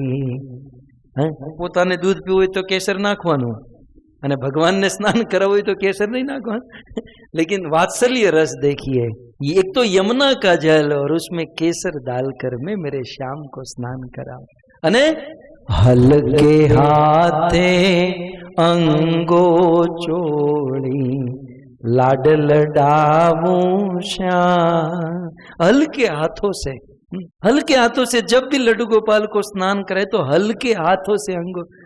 कुछ लोग तो बर्तन मांजने का पाउडर और वो जो वायर होता है ना, जैसे बर्तन मांज कर उटक देते हैं, वैसे कृष्ण को लड्डू गोपाल को उटकी नाखे, मांज देते हैं कि बस आने धोड़ो करी नाखो। ये धोड़ो नहीं, कालो छे, वो काला ही रहने वाला है, लेकिन अब काला थोड़ी गोरा होगा उसको मांजने से। लेकिन वल्लभाचार्य जी कहते हैं हलके हाथे अंगो चोली, लाड लडाऊं श्याम, कुमकुम केरा तिलक सजाऊं, त्रिकम तारा भालमा, अलबेली आँखों मां आंजो, अंजन मारा वालमा, यमुना जल मां केसर गोળી, स्नान कराऊं श्याम, हंसती जाऊं वाते वाते, नाची ऊटूं तान मां, नजर न लागे मारा श्याम सुंदर ने, नजर न लागे मारा श्याम सुंदर ने, टपकू करी दव गाल मां, यमुना जल मां केसर गोળી, स्नान कराऊं श्यामला, पगमा जांजर छुम छुम वागे, करमा कंकण वालमा, कंठे माला कानमा कुंडल, चोरे चितड़ू चालमा, मोर मुकुट माथे पहरावी, मुरलिया पू हाथ मां, कृष्ण कृपाळु निरखी शोभा, कृष्ण कृपाळु निरखी शोभा, सळगे सगळी वासना, यमुना जलमा केसर घोळे, स्नान करावूं श्याम। भगवान श्री कृष्ण तरस जाते हैं कि कोई माँ इस प्रकार के भाव से मेरी सेवा करे, मेरा लालन करे, मेरा पालन करे। क्योंकि सकल संसार, पूरी दुनिया मंदिर तो बनाती है, सेवा तो करती है, लेकिन भगवान को पत्थर बनकर, पत्थर समझकर पूजती है। लेकिन कोई ऐसी माँ जो मुझे अपने बेटे की तरह संवेदनशील समझे, मुझे दूध भी पिलाए तो पहले चेक करे कि ये गर्म तो नहीं है। जैसे छोटे बच्चे को हम दूध पिलाते, कोई गर्म तो नहीं है, कोई तीखा तो नहीं है, कोई खट्टा तो नहीं है। पूर्ण वात्सल्य से आवृत होकर कोई मेरी सेवा करे। भगवान को जब गौलोक धाम में, जहां मौज के अलावा कुछ नहीं, लेकिन उस धाम में जब ऐसा लोभ होता है, तब भगवान अपना धाम छोड़कर इस धरती पर आते हैं और इस धरती पर आकर बाल्य लीला करते हैं। और पूतना आदि बाल्य लीला भगवान श्री कृष्ण इस धरती पर करते हैं। हम बड़े सौभाग्यशाली हैं कि उसी धरती पर हमारा जन्म हुआ और इस धरती पर रहकर हम उसी भगवान श्री कृष्ण की गाथा, उसी भगवान कृष्ण की कथा श्रवण कर रहे हैं। सो आइए पूतना मोक्ष की कथा हम आगे बढ़ाए। कितना सुंदर यमुना नदी है। ये जो पूतना अभी पड़ी है ना, ये कंस का बगीचा है। और कंस तो भाई, कंसનું ફાર્મ હાઉસ તો એવું જ હોય ને। અમારે ત્યાં બધા ફાર્મ હાઉસ બનાવે છે, પણ ફાર્મમાં બધા બેફામ થઈ જાય છે। તો એમાંનો એક કંસ હતો કે એનો એક ફાર્મ હતું ને, એમાં એ પાછો બેફામ હતો। तो ऐसे कंस के फार्म में बेफाम पूतना। आइए सब लोग तैयार हो जाइए। विबोध्यतां बा लकमानिका गृहम् चराचरात्मा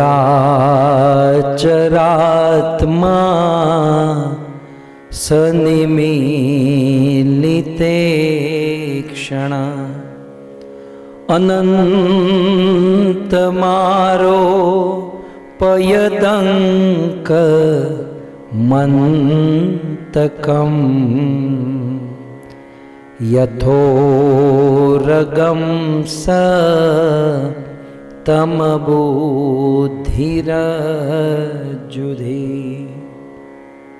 एक समय की बात, जब समुद्र मंथन में देवासुर संग्राम हुआ, भगवान विष्णु ने मोहिनी अवतार धारण किया और सभी देवताओं को अमृत का पान कराया। अमृत पान करके देवता शक्तिशाली हुए। असुरों के साथ घमासान युद्ध हुआ और सारे असुर विध्वंस मर गए। दैत्य गुरु शुक्राचार्य कहीं से वापस लौटे और असुरों के सम्राट बलि महाराज को जीवित किया मृत संजीवनी विद्या से, और अन्य असुरों को भी उन्होंने जीवित किया। बलि महाराज को यज्ञ प्राप्त, स्वर्ग प्राप्त करवाने के हेतु शुक्राचार्य ने भृगुवंशी ब्राह्मणों के द्वारा सुंदर यज्ञ करवाया।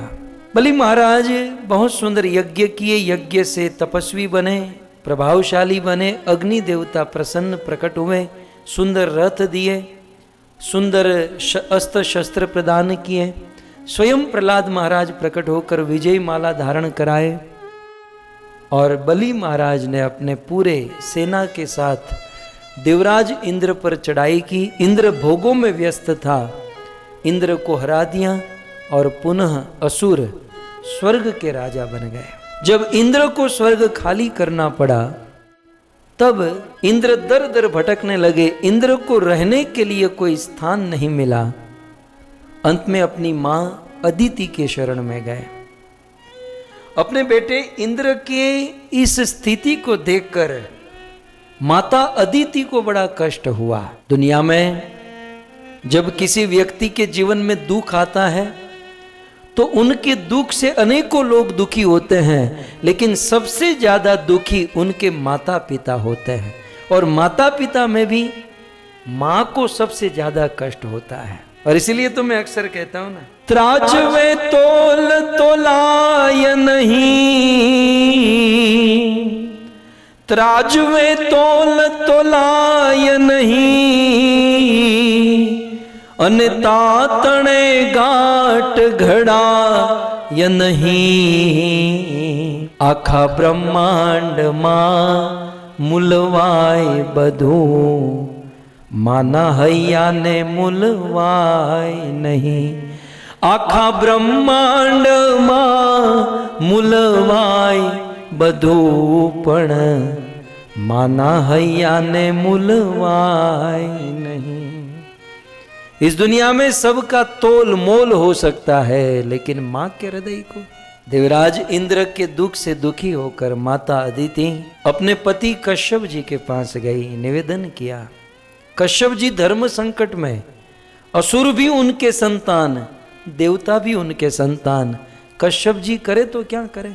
लेकिन कश्यप जी ने कहा कि देवी, तुम्हारा ये मनोरथ, तुम्हारा ये संकल्प भगवान कृष्ण, भगवान विष्णु पूरा कर सकते हैं। और उस भगवान को प्रसन्न करने के लिए एक व्रत रहो, और उस व्रत का नाम है पयो व्रत। 12 दिन तक, 13 दिन तक दूध पीकर यह व्रत करना होता है। पति के कहने पर माता अदिति ने यह बहुत सुंदर व्रत किया, और भगवान स्वयं उनके पुत्र वामन के रूप में प्रकट हो गए। और भगवान वामन अपने बड़े भाई इंद्र को स्वर्ग देने के लिए बलि महाराज के यज्ञशाला में जाते हैं। बहुत सुंदर वर्णन है। विष्णु वामन थई चालिया रे, मटाड़वा बीजो इंद्र मारा वाला, ए मटाड़वा बीजो इंद्र मारा वाला। अमित नारायण मुझे इशारा कर रहे हैं, प्रभु कथा पूतना की चल रही है, ये वामन कहाँ से आ गया? चिंता मत करो, ये पूतना की ही कथा है। अब क्या हुआ कि भगवान अदिति के सुंदर पुत्र के रूप में प्रकट हुए। वैसे तो इनका नाम था उपेंद्र, इंद्र के छोटे भाई थे, इसलिए इनका नाम था उपेंद्र, परंतु कद छोटा था इसलिए इनको वामन कहते थे। तो ऐसे भगवान वामन 5 साल की उम्र है, और बहुत सुंदर उन्होंने ब्रह्मचारी के वस्त्र धारण किए हुए हैं, और वे बलि महाराज के यज्ञशाला में, कथा आप सब जानते हैं। और फिर बलि महाराज और भगवान वामन का संवाद हुआ, कथा आप सब, मैं केवल स्मरण करा रहा हूं।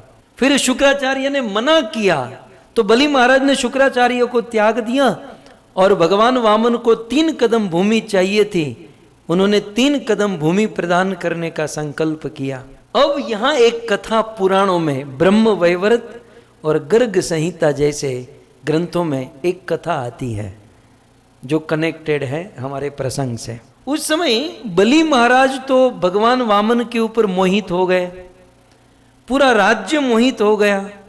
लेकिन बलि महाराज की एक बहन थी, वो बलि महाराज की बहन भगवान वामन के ऊपर मोहित हो गई।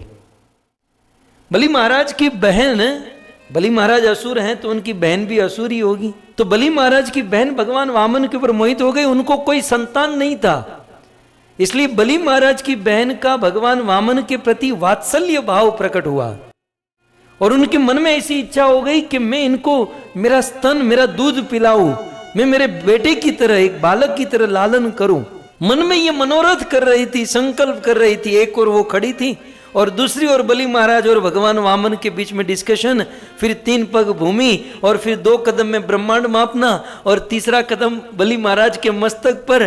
तो जिस बहन ने मनोरथ किए थे कि मैं इसको दूध पिलाऊंगी, दूध पिलाऊंगी, अपने भाई बलि महाराज को जब बांध दिया, तो उसी बहन ने सोचा, यार ये तो दूध पिलाने जैसा नहीं है, ये तो मारने जैसा है, मैं इसको मार दूंगी। तो दोनों संकल्प किए बलि महाराज की बहन ने कि मैं इसको दूध भी पिलाऊंगी और मैं इसको मारूंगी भी।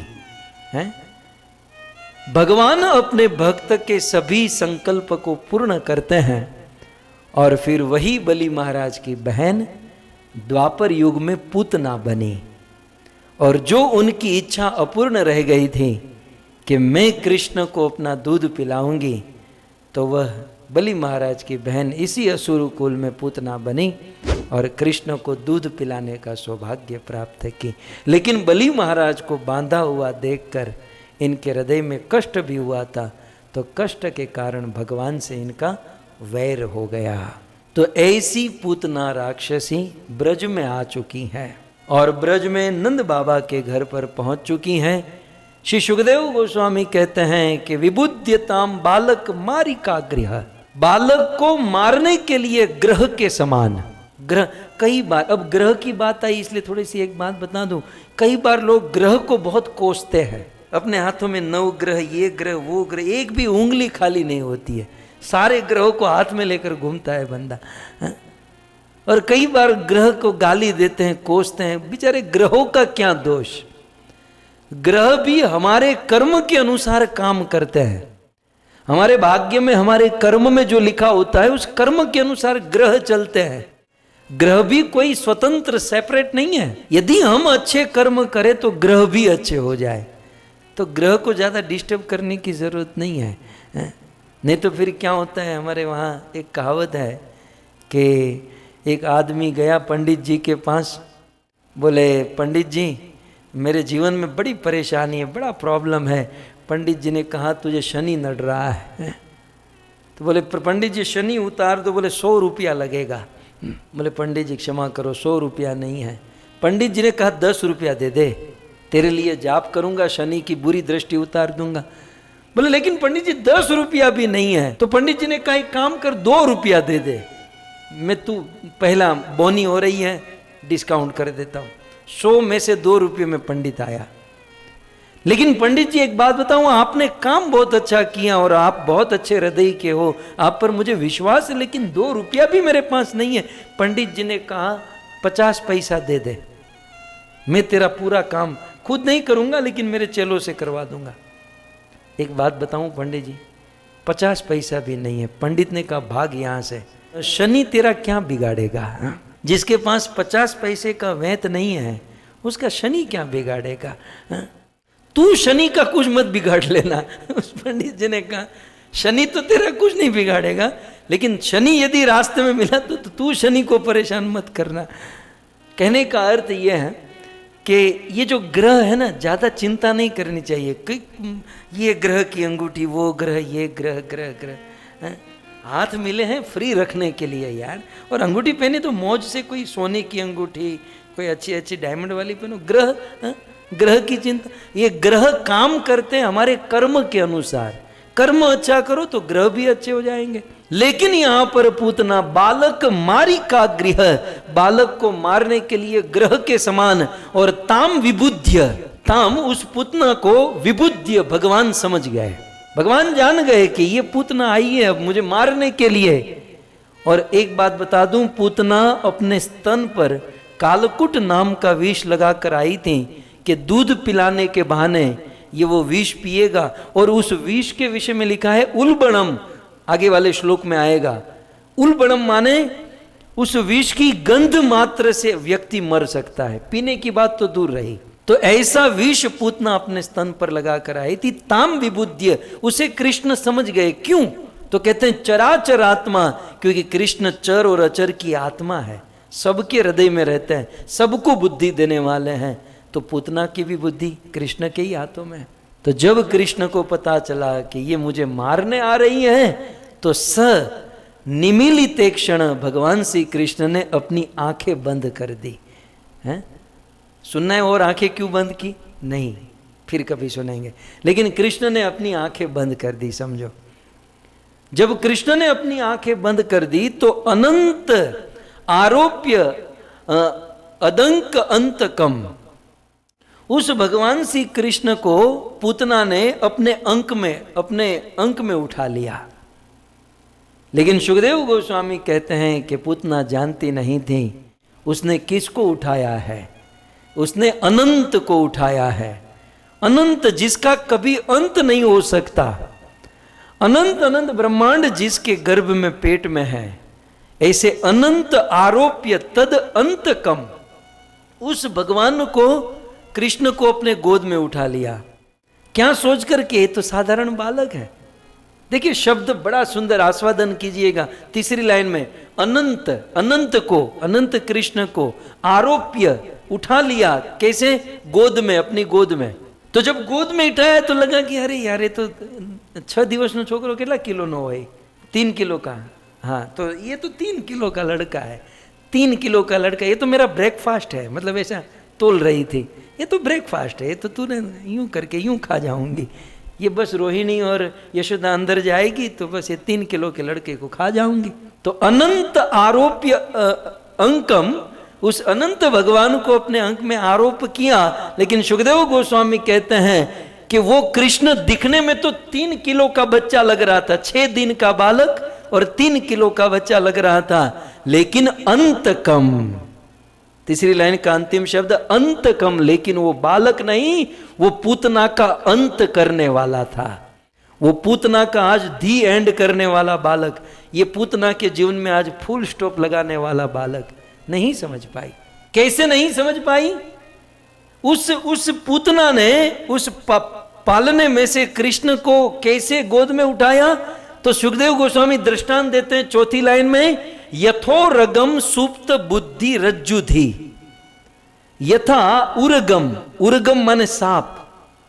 अब सांप को उरग क्यों कहते हैं? उर माने पेट, उर माने पेट, गम माने गमन, चलना। गम माने गमन करना, चलना। उर माने पेट, माने जो पेट से चलते हैं उसे उरग कहते हैं। आपकी जानकारी के लिए, सांप को पांव नहीं होते। सांप जो है पेट से चलता है, वो सरकता है, चलता नहीं है। तो उरगम, उरगम माने सर्प, सांप। तो दृष्टांत देते हैं, यथा उरगम सुप्तम। यथा, कभी कभी उरग सांप सोया हुआ पड़ा होता है, तो सोए हुए सांप को सुप्तम बुद्धि रज्जुधि, रस्सी पकड़ कर कोई उठा ले। हम अंधारू हो, अंधेरा हो, और कोई कहे कि यार लाओ ना ये कुर्सी को बांधना है, जरा रस्सी लेकर आओ। तो अंधेरे में, हाँ भाई, गैराज में जाकर एक रस्सी उठाई और बेचारा बाहर था, उसको अंदर लेकर, वो रस्सी को लेकर अंदर आए और लाइट में आकर, अरे ये तो सांप है। तो कहते हैं कि सोए हुए सर्प को कोई रस्सी समझकर उठा ले और फिर हाथ में जब प्रकाश आए तो पता चले, अरे बाप रे, ये रस्सी नहीं, ये तो सांप है, ये तो मेरा काल है। ठीक उसी प्रकार बाल्य स्वरूप धारण किए हुए कृष्ण को, हैं, जो पूतना का अंत करने वाला काल था। तो ये शब्द बड़ा महत्वपूर्ण भागवत में आता है, अनेकों प्रसंग में। अंतकम माने काल, काल जो हम सब के पीछे लगा है, जो हम सबको खा रहा है, हम सबको ग्रस्त कर रहा है। तो पूतना का अंत करने वाला ये बालक था, लेकिन पूतना समझ नहीं पाई और कृष्ण को साधारण बालक समझकर, जैसे कोई सांप को रस्सी पकड़कर उठा लेता है, वैसे पूतना ने कृष्ण को अपने हाथों में उठा लिया। और हाथों में उठा तो श्रीधर स्वामी टीका में लिखते हैं कि ननु यशोदा रोहिणियों ताम कथम न निवारियत। जब पूतना ने कृष्ण को उठाया तो यशोदा और रोहिणी ने क्यों उनको निवारा नहीं, मतलब उनको रोका नहीं, है ना। वैसे वो किचन में थे, लेकिन किचन से देख तो रही होगी ना कि भाई क्या कर रहे हैं ये लोग। तो नन्नु यशोदा रोहिणियों ताम कथम न निवारियत, क्यों यशोदा और रोहिणी ने पूतना को रोका नहीं उसको उठाने के लिए। तब अगले श्लोक में सुखदेव गोस्वामी कहते हैं, ताम तीक्ष्ण चित्ता मतिवाम चेष्टिताम वीक्ष्यांतरा को शपरीच्छदासिवत वर स्त्रियं तत् प्रभया च धर्षिते निरीक्षमाणे जननी यतिष्ठताम निरीक्षमाणे जननी यतिष्ठताम। तो इसने क्यों नहीं रोका, यशोदा और रोहिणी जी ने पूतना जब कृष्ण को उठा रही थी तो क्यों नहीं रोका? तब सुखदेव गोस्वामी कहते ताम पूतनाम, ताम माने उस पूतना का तीक्ष्ण चित्त, उस पूतना का चित्त कैसा था? बोले तीक्ष्ण चित्त, छुरी जैसा, तलवार जैसा। पूतना का चित्त तो बहुत तीक्ष्ण था, मतलब अंदर से पूतना तलवार जैसी, छुरी जैसी थी। ताम तीक्ष्ण चित्त लेकिन अति वाम चेष्टिता, लेकिन बाहर से वाम चेष्टिता, बहुत सुंदर सुंदर चेष्टा कर रही थी। तो अंदर से वो तीक्ष्ण थी लेकिन बाहर से बहुत भोली बनकर, वाम चेष्टिता माने साधु जैसी चेष्टा कर रही थी। तो ताम तीक्ष्ण चित्त अति वाम चेष्टिता, बाहर से कृष्ण का लालन और साधुवाद, कोई मीठे मीठे शब्द बोल रही थी। तो ताम तीक्ष्ण चित्त अतिवाम चेष्टिता वीक्षांतरा कोश परीच्छ दासीवत वरस्त्रियम त्रत प्रभयाच दर्शिते निरीक्षमाणे जननी यतिष्ठताम। वो दृष्टांत देते हुए कहते हैं कि पूतना कैसी थी?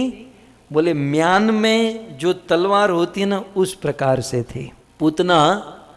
जैसे तलवार जब म्यान में होती है तो बाहर से तो मखमल होता है ना।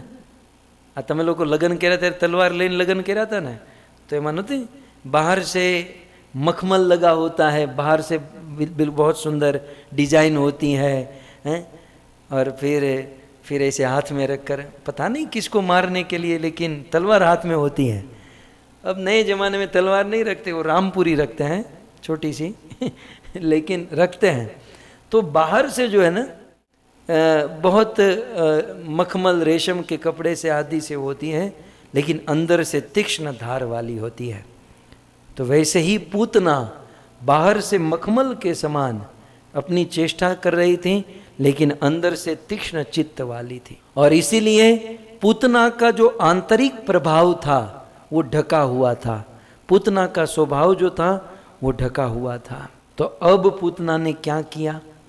यशोदा रोहिणी तो अपने काम में व्यस्त है, और अब पूतना ने जब कृष्ण को अपने हाथों में ले लिया तो तस्मिन स्तनम दुर्जर वीर्य उल्बणम। अब पूतना जो करने के लिए आई थी वो कार्य पूतना ने प्रारंभ किया। तस्मिन स्तनम दुर्जर वीर्य उल्बणम, उसके मुख से पूतना ने अपना स्तन भगवान श्री कृष्ण को प्रदान किया। घोरांक मादाय शिशोर ददावथ, भगवान श्री कृष्ण को वो विष वाला स्तन प्रदान किया। और भगवान श्री कृष्ण हमारे रसिक ठाकुर हैं, और कोई होते तो नहीं पीते, लेकिन हमारे भगवान ऐसे हैं कि उनको कुछ भी दे दो वो ग्रहण कर लेते हैं। भगवान ने सोचा चलो जो भी है, मैंने पहले ही कहा पुरुषोत्तम, भगवान पुरुषोत्तम का ये गुण है कि वो दोष नहीं देखते हैं। यद्यपि पूतना ये दूध दे रही थी, उसमें बहुत दोष था, उसमें जहर था, मारने का भाव था, सब कुछ था, लेकिन भगवान को वो दोष दिखाई ही नहीं देता है। भगवान तो इतने पॉजिटिव थिंकिंग वाले हैं कि कृष्ण ने सोचा कि चलो जो भी है, मुझे ऑफर तो कर रही है। तो तस्मिन स्तनम, यद्यपि उस स्तन के ऊपर दुर्जर वीर्य उल्बणम, दुर्जर वीर्य था, उल्बणम बड़ा, जो समुद्र मंथन से निकला था कालकूट विष, वही विष यहाँ पर पूतना के स्तन पर था। और घोर अंकम आदाय, अपने घोर अंक में लेकर शिशो ददावथ, उस शिशु को वह दूध दे दिया। अब कृष्ण ने क्या किया? गाढ़म कराभ्याम, कृष्ण ने जकड़ कर पूतना को पकड़ लिया, जैसे छोटा सा बच्चा पकड़ लेते ना अपनी माँ को। गाढ़म कराभ्याम, कृष्ण ने बिल्कुल जकड़ कर पकड़ लिया। और भगवान प्रपीड्य तत् प्राणे समम रोष समन वितो पिबत, तो भगवान श्री कृष्ण पूतना का दूध पीने लगे। और पूतना का दूध पीते पीते, पहले तो पूतना को अच्छा लगा कि अब ये विष पी रहा है, लेकिन अब भगवान श्री कृष्ण चौथी लाइन में कहते हैं प्राणे समम, पूतना का दूध पीने के बाद पूतना का प्राण पीने लगे। तो प्राणे समम, रोष, अब जैसे मैंने कल कहा था रोष शब्द यहां पर आया, रोष शिव जी का एक नाम है। तो आचार्यों ने ऐसा कहा है कि ये दूध कृष्ण पी गए, और जो विष वाला पार्ट था वो रोष वो शिव जी पी गए। शिव जी आए और प्राणे समम रोष समन्वितो पीबत, तो शिव जी वो विष वाला पाठ शिव जी पी गए, दूध वाला ये पी गए। लेकिन विष खत्म, दूध खत्म, लेकिन अब भगवान कृष्ण पूतना के प्राण पीने लगे। सो प्राणे समम, पूतना के प्राण भगवान श्री कृष्ण पीने लगे। श्रीपाद वल्लभाचार्य ने बहुत सुंदर लिखा, पूतना के प्राण क्यों पी रहे हैं? पूतना ने अनेकों बच्चों के प्राण पी चुकी थी। पूतना अनेकों बालकों को मार चुकी थी, अनेकों बालकों के प्राण पी चुकी थी। भगवान श्री कृष्ण पूतना के प्राण क्या पी रहे हैं? पूतना के अंदर जितने भी बालकों के प्राण हैं, उन सारे बालकों के प्राणों को कृष्ण अपने अंदर लेकर उन सारे बालकों को सायुज्य मुक्ति प्रदान कर रहे हैं कि उस असुर के गर्भ में क्या रहोगे, मेरे अंदर आ जाओ, मैं तुम सबका उद्धार कर दूंगा। तो इस प्रकार भगवान श्री कृष्ण पूतना के इन प्राणों को पीने लगे। और जब कृष्ण पूतना के प्राणों को पीने लगे तब सुखदेव गोस्वामी कहते हैं पूतना को बड़ा कष्ट होने लगा। पूतना के प्राण छटपटाने लगे और पूतना चिल्लाने लगी, सा माने वो पूतना, मुंच मुंच अलम इति प्रभाषिणी। मुंच माने अरे छोड़, मुंच अरे छोड़, अलम बस अब बहुत हो गया, कान्हा तूने बहुत पी लिया। सा मुंच मुंच मुंच इति प्रभाषिणी निष्पीड्यमाना खिल जीव मर्मणि। भगवान श्री कृष्ण पूतना का इतना प्राण, अब दूध तो समाप्त हो गया, विष शिव जी पी गए और अब प्राण पीते गए, प्राण पीते गए। जितने भी बच्चे थे सबको कृष्ण ने अपने अंदर ले लिया। पूतना मुंचा मुंचा, मुंच माने छोड़, फिर अलम, अलम माने बस अब बहुत हो गया। इति प्रभाषिणी, पूतना बोलने लगी और निष्पीड्य माना, पूतना को कष्ट होने लगा। अखिल जीव मर्मणि, और पूतना के 8 अंग कांपने लगे, पूतना के 8 अंग टूटने लगे। विवृत्य नेत्रे चरणों भुजो मुहु प्रस्विन्न गात्रा श्रीपति रुरोदह। पूतना पसीने से लथपथ हो गए। कहते हैं प्रस्विन्न गात्रा माने पूतना पसीने से लथपथ। एक 3 किलो का बालक और ये लंबी चौड़ी पूतना, 6 दिन के बालक को पूतना छुड़ा नहीं पाई और बोलती रह गई, मुंचा मुंचा, अरे छोड़ छोड़ छोड़ छोड़। श्रीधर स्वामी कहते हैं कि एक बात समझ लीजिएगा कि हमारे कृष्ण का एक स्वभाव है, और वो स्वभाव क्या है? एक तो ये किसी के हाथ में आते नहीं है। તમે કેટલો પુરુષોત્તમ માસમાં કેટલી તપસ્યા કરો, કેટલું ભજન કરો, 4 નિયમના પાલન કરો, ચા કોફી છોડો, કાંદા લસણ છોડો, અને તમે માળા જાપ करो, मंगला आरती करो, कितनी मेहनत करते हैं। और मेहनत करने के बाद भी एक तो ये हाथ में आते नहीं है, और एक बार कृष्ण यदि हाथ में आ गए तो फिर छोड़ने का नाम लेते नहीं है। अब पूतना, कृष्ण पूतना के हाथों में आ गए हैं, अब ये छुड़ाना चाहती हैं तो छूट नहीं पाता है। तो सा मुंच मुंच, इसलिए भक्त भगवान से प्रार्थना करता है। सनातन गोस्वामी कहते हैं, कृष्ण कदाचित इस संसार की माया में फंसकर मैं आपको और भागवत को शायद मैं छोड़ दूं, लेकिन प्रार्थना करता हूं कि आप मुझे मत छोड़िएगा। जैसे पूतना को जकड़ कर पकड़ कर रखा, वैसे आप हमको पकड़ कर रखिएगा। सो इस प्रकार सा मुंच मुंच, छोड़ छोड़ छोड़ चिल्लाने लगी, 8 अंग कांपने लगे, पूतना पसीने से लथपथ होने लगी, और अब पूतना जोर जोर से रोने लगी। और रोते हुए पूतना को कहते हैं तस्या तस्या स्वनेन अति गंभीर रमहसा सा अद्रि मही दोष चचाल सग्रहा। तब वह पूतना कृष्ण को हाथ में लेकर वहां से दौड़ने लगी, वहां से भागने लगी, क्योंकि कृष्ण ने पूतना के प्राण को इतना दबाया। अब पूतना अपना जो बनावटी शरीर थी वो बचाकर नहीं रख पाई। पूतना जो शरीर बनाकर आई थी वो बचाकर, अब पूतना का ओरिजिनल शरीर प्रकट होने लगा, और धीरे धीरे पूतना का शरीर बढ़ा। पूतना उस घर से निकल गई, कृष्ण को हाथ में लेकर दौड़ने लगी। जैसे बाण से आहत हिरण कभी यहाँ कभी वहाँ कभी वहाँ वैसे तड़पते हुए दौड़ता है, वैसे पूतना उस नंद बाबा की उस गोकुल में, उस गलियों में दौड़ने लगी, छोड़ छोड़ करते करते, और पूतना का शरीर विकराल लंबा होने लगा। तस्या स्वनेन अति गंभीर रमहसा, उस पुतना इतना जोर से चिल्लाई, पुतना के चिल्लाने का भयंकर आवाज, उस पुतना के भयंकर आवाज से अद्री, अब देखिए अद्री माने पहाड़, मही पृथ्वी, दो अंतरिक्ष, ये सारी चीज, पर्वत, अंतरिक्ष, ग्रह, नक्षत्र, तारे, चचाल भू, ये सब कुछ कांपने लगे। और रसा दिशश्च प्रतिनेदिरेजना पेतुक्षितो व्रज निपात सग्रहा, और इस प्रकार से पूतना के चिल्लाने की आवाज से सारे ब्रजवासी भयभीत हो उठे।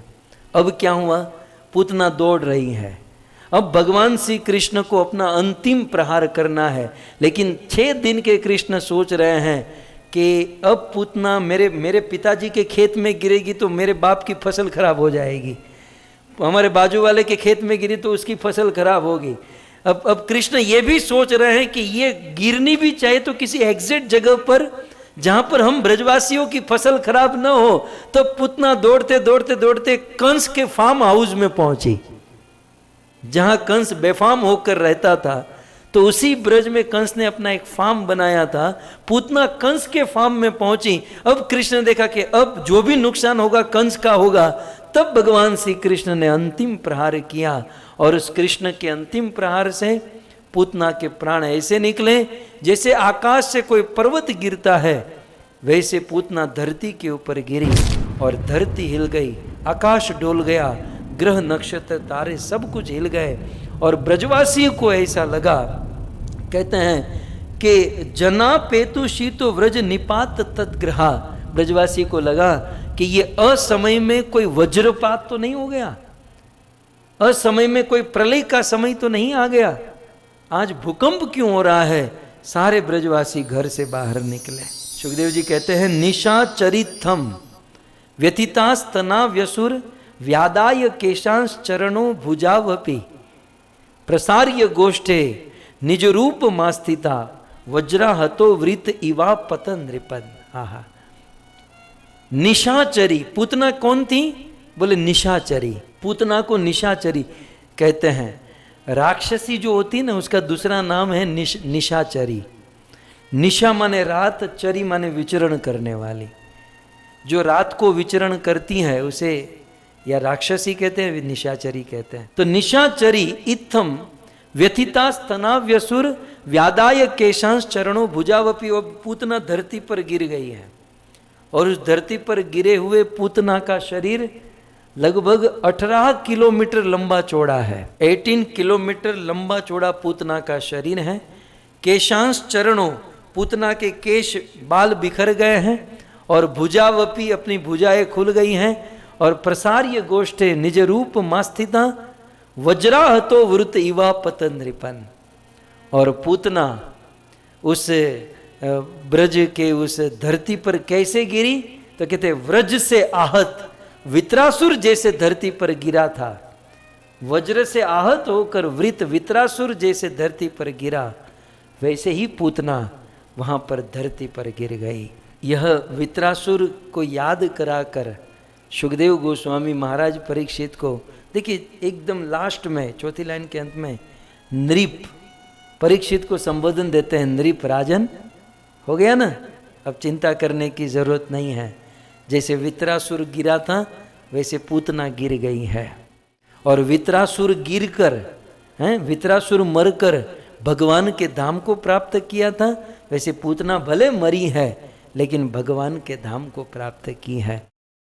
कोई भी दृष्टांत दिया जाता है उसमें बहुत सारी बातें होते हैं। वित्रासुर के मरने पर जैसे सारे देवी देवता की चिंता दूर हुई, निश्चिंत हो गए थे, वैसे पूतना के मरने पर सारे ब्रजवासी अब निश्चिंत, अब चिंता से मुक्त हो चुके हैं। तो इस प्रकार से पूतना धरती के ऊपर गिरी है। और भगवान श्री कृष्ण अभी भी पूतना के शरीर पर खेल रहे हैं। अब क्या हुआ, अब सारे ब्रजवासी अपने अपने घर से निकल गए। यशोदा मैया घर से निकली, रोहिणी घर से निकली, सब लोग जहाँ से ये आवाज़ आई, अब घर पर कृष्ण नहीं थे तो समझ में आया कृष्ण को कौन लेकर चला गया। और सबसे पहले यशोदा रोहिणी पहुंची और 18 किलोमीटर लंबी चौड़ी पूतना के ऊपर कृष्ण को देखा। यशोदा तो देखकर ही मूर्छित हो गई। सारे ब्रजवासी गोप और गोपियां सबसे पहले पहुंची। और सुखदेव गोस्वामी कहते हैं कि उन गोपियों ने देखा कि पूतना मरी हुई है और छोटे से लाला कृष्ण उस पर खेल कूद रहे हैं। तो कुछ गोपियां उस पूतना के शरीर के ऊपर चढ़ी। यद्यपि स्त्रियों को श्मशान में भी एंट्री नहीं होती है, स्त्रियां श्मशान में भी नहीं जाती क्योंकि उसका हृदय बड़ा कोमल होता है।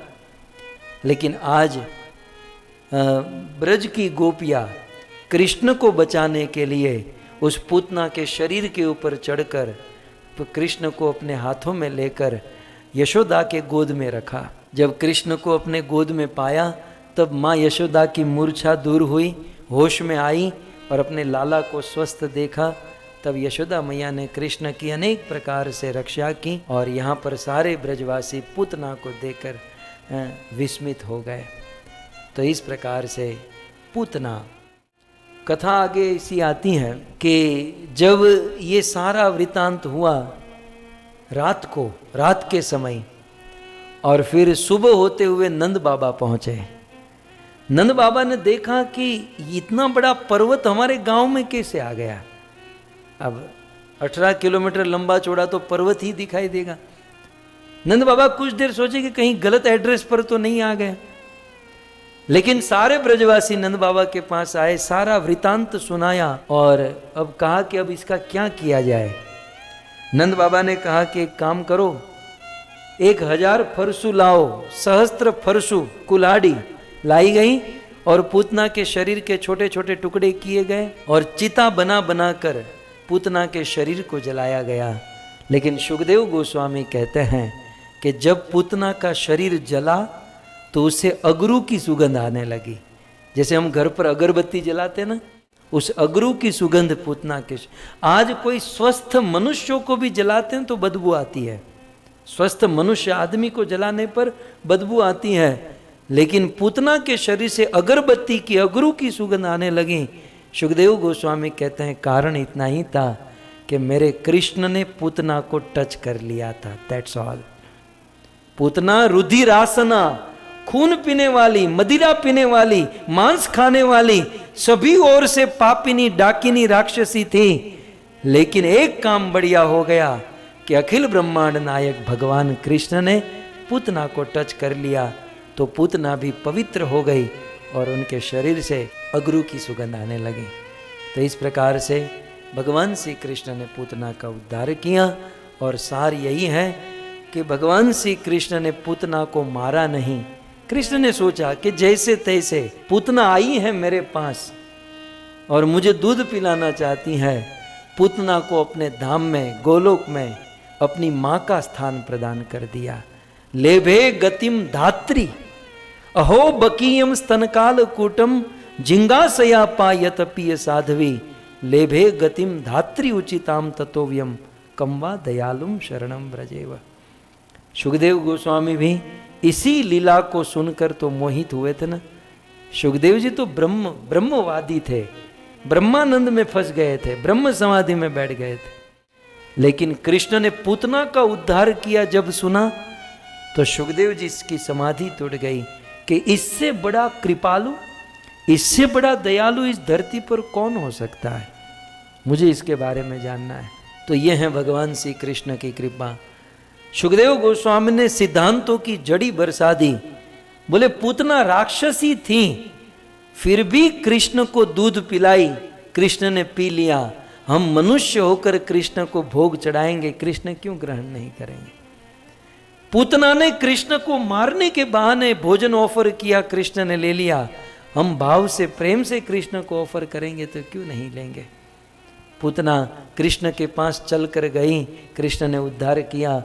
हम प्रति रविवार मंदिर जाएंगे, सेवा करेंगे, भक्ति करेंगे, भगवान हमारा उद्धार क्यों नहीं करेंगे, अवश्य करेंगे। भगवान बस हमें एक कदम चलना है, वो 1000 कदम चलाएंगे, लेकिन पहल हमें करनी है, अंत भगवान करेंगे। तो इस प्रकार पूतना का उद्धार किया भगवान कृष्ण ने और भगवान श्री कृष्ण की बाल्य लीला का ये ओपनिंग हो गया। अब ये ओपनिंग शुरू हुआ, अब आगे आगे भगवान देखो होता है क्या। तो मकवाणा परिवार ने अपने भावपूर्ण हृदय से यह सुंदर भागवत कथा का आयोजन किया और इस कथा के दौरान हम सब भक्तों ने पुरुषोत्तम मास की महिमा एवं उसी भगवान पुरुषोत्तम के गुण से गुणित भगवान श्री कृष्ण की यह पूतना मोक्ष लीला श्रवण की। आप सभी भक्तों का धन्यवाद करते हैं। आप सभी भक्तों के उत्साह को देखकर, श्रद्धा को देखकर वास्तव में हृदय झुक जाता है कि धन्य हो आप। भगवान के विषय में श्रवण करने की इतनी लालसा, इतनी लोलुपता ये बहुत कम होती है। आप सभी भक्तों का धन्यवाद और विशेष धन्यवाद बेचर भाई, पार्वती बहन, मकवाणा का यह पूरा परिवार, दयाल भाई, विमला बहन, केयूर भाई, कोकिला बहन, अंकुर भाई, भूमि बहन, आप सभी भक्तों का सुंदर भाव से आपने इस कथा का आयोजन किया और ये कथा आज निर्विघ्न संपन्न होने जा रही है। बस इसी प्रकार से भगवत कथा सुनते रहिए, भगवान का नाम जप करते रहिए, साधु संतों की संगति करते रहिए और अपने जीवन को धन्य कीजिए। सुख दुख, मान अपमान, हानि लाभ, ये तो जगत का नियम है। जगत में ये सब कुछ होना है और आएगा जाएगा, परंतु मरने के बाद हमारे साथ जो आएगा वो एकमात्र भगवान का नाम, भगवत कथा, भगवान की भक्ति है। ये भक्ति मनुष्य का वास्तविक धन है। इस वास्तविक धन को अधिक से अधिक कमाना चाहिए और इस पावन पुरुषोत्तम मास में तो भक्ति की ही महिमा है। तो भक्ति करें, ये आप सब भक्ति करते ही हैं, लेकिन और अच्छी तरीके से और भावना से, प्रेम से भक्ति में आगे बढ़ें और अपने जीवन को धन्य करें। केयूर भाई, जैसे मैंने कहा कि आपके साथ हमारा संपर्क कई दिनों से हुआ है, लेकिन आपके भाव स्वभाव को देखकर आपके भाई और आपके माता पिता, इन सभी स्वभाव को हम समझ पा रहे हैं। तो धन्य हैं आपके माता पिता, उनके संस्कार, उनकी परवरिश, उनके भाव, उनकी सेवा। बस इसी प्रकार से आप करते रहिए और अपने जीवन को धन्य कीजिए। आज कथा की पूर्णाहुति के समय मैं भगवान से प्रार्थना करूंगा, जैसे कृष्ण ने पूतना को अपनाया, चाहे जैसी भी थी पूतना, कृष्ण ने पूतना को अपनाया। वैसे हमारे अंदर भी बहुत सारी कमी होगी, खामी होगी, लेकिन वह कमी खामी को न देखकर भगवान आपके पूरे परिवार को अपनाए, हम सबको अपनाए, ऐसी भगवान से कामना करूंगा। खूब आगे बढ़ो, आपके जीवन में सुख आए, समृद्धि आए, भगवान आपको खूब दे और आप भगवान की शुद्ध भक्ति करो, ऐसी कामना करते हुए यह दास अपनी वाणी का विराम करता है। प्रभु 7 दिन तक कथा चली, घंटों भर बोलना होता है, कई दिनों से बोलना होता है। अब बोलते बोलते आदमी कभी कभी स्लिप ऑफ टंग हो जाती है, कभी कभी कोई गलती भी हो जाती है, कोई त्रुटि भी हो जाती है, और मैं तो मानकर ही चलता हूँ और आप लोग भी मानकर चलिएगा कि गलती होने वाली है। इसलिए गलती को छोड़कर जो शुद्ध वस्तु है, शुद्ध भाव है, उसे स्वीकार करें। आप सब परम हंस हो, है ना। हंस जो होता है ना, वो दूध को ग्रहण करता है, पानी को छोड़ देता है। तो हमारी इस कथा में यदि कोई दोष होगा उसे छोड़कर केवल गुण को ग्रहण कीजिएगा और अपने जीवन को धन्य कीजिएगा। सो धन्यवाद केयूर भाई, अंकुर भाई और आपके पूरे परिवार को कि बहुत सुंदर आपने यह सहयोग सेवा की, कथा का आयोजन। साचું કહું તો તમે અમને ઉજળા કરી નાખ્યા પ્રભુ। તમે આજે ભાગવત કથાનું આયોજન કરો અને આયોજન કરવાથી અમારી જેવા ભગવત કથા બોલવા માટે પ્રેરિત થાય અને આખી દુનિયા, આખો સમાજ આને સાંભળે, તો આ તમારી બહુ મોટી કૃપા અને કરુણા છે। બસ આવી જ કરુણા કરતા રહેજો અને જીવનમાં ખૂબ આગળ વધો એવી ભગવાનને પ્રાર્થના કરતા આપણે शार्लोट ने अमेरिका शार्लोट की व्यासपीठ से इस भागवत कथा का विराम करते हैं। हरे कृष्णा। ग्रंथराज श्रीमद् भागवतम महापुराण की पावन पुरुषोत्तम मास की श्री कृष्णचंद्र भगवान की, परम पूज्य राधा गोविंद गोस्वामी महाराज की, शिल प्रभुपाद की, निताई कौर प्रेमानंदे। जय जय श्री राधे, जय जय श्री राधे, जय जय श्री राधे श्याम।